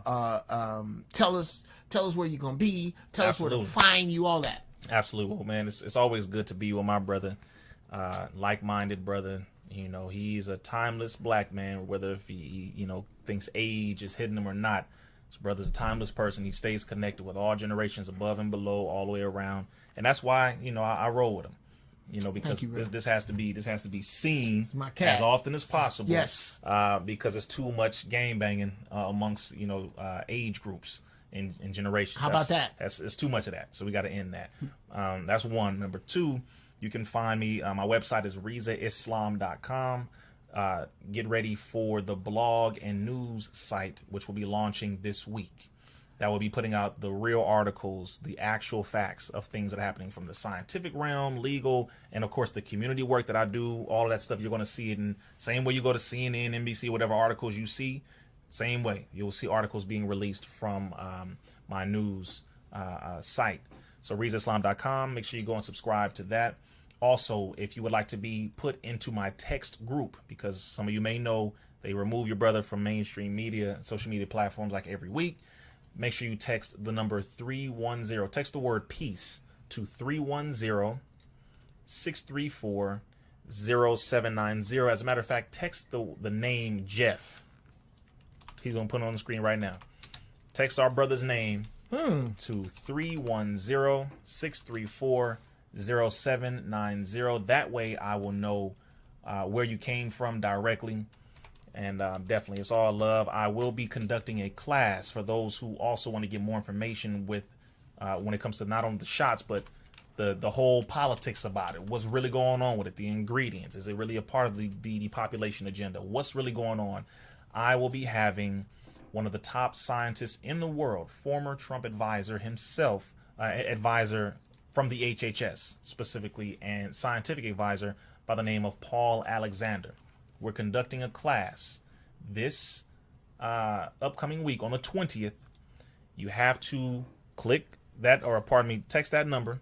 And when you text that number, I'm going to send you the link so that you can get your ticket for the class.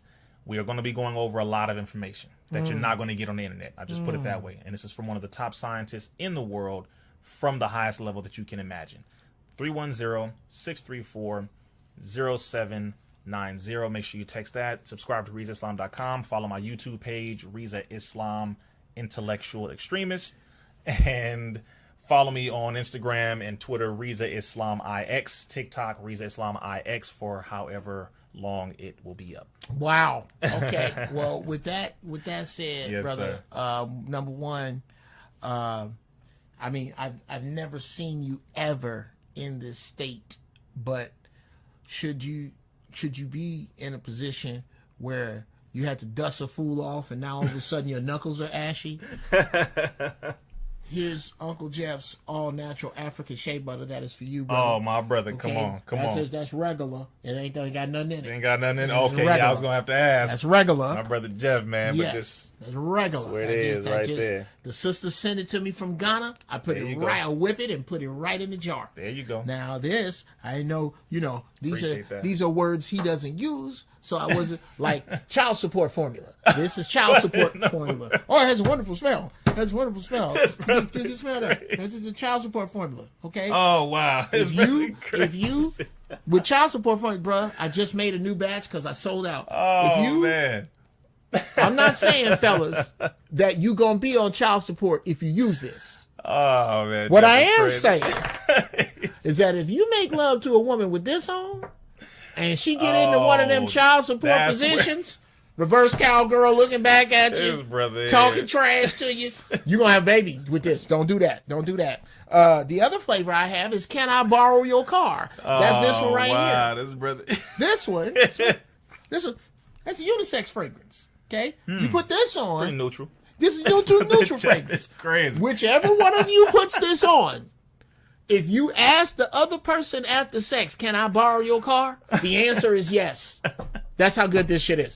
Now, get you some shea butter. Get you some shea butter.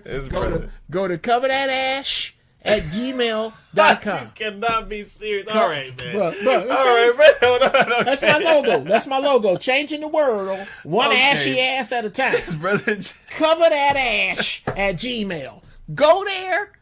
Ain't no excuse for walking around ashy. That ashy knuckle nigga. There's no excuse for you. Oh, Uncle man, Jeff is you here. are a writer for real. Yes, that was sir. too. All right, taking off my Okay. glasses, brother. I got tears. This is I crazy. love y'all. Wow. I love y'all. Thank Leave it y'all up to Jeff so Brown. much Brother. for coming in. Share this, like this, tell everybody, man, about my guy, this show. Yes, sir. Nothing but love for y'all. And you know how we sign out. Here, wait, let me find it. Cover Yes. that ash. Yes. Cover that ass, bro. Nobody want to see that shit. Ain't no need for it. I got the shit for you. All right, you Look got here. me, brother. This right here. Stay high in thought. Oh, yes, sir. There we go. Stay high in deed. Guide your ignorance to your wisdom. Pull out of the gravity of the stupid. Sisters, find your peace. Brothers, find your majesty. Powerful. It's your Uncle Jeff. I'm up out. All right? Y'all be good. My brother. Man, great show, man. Yes, sir.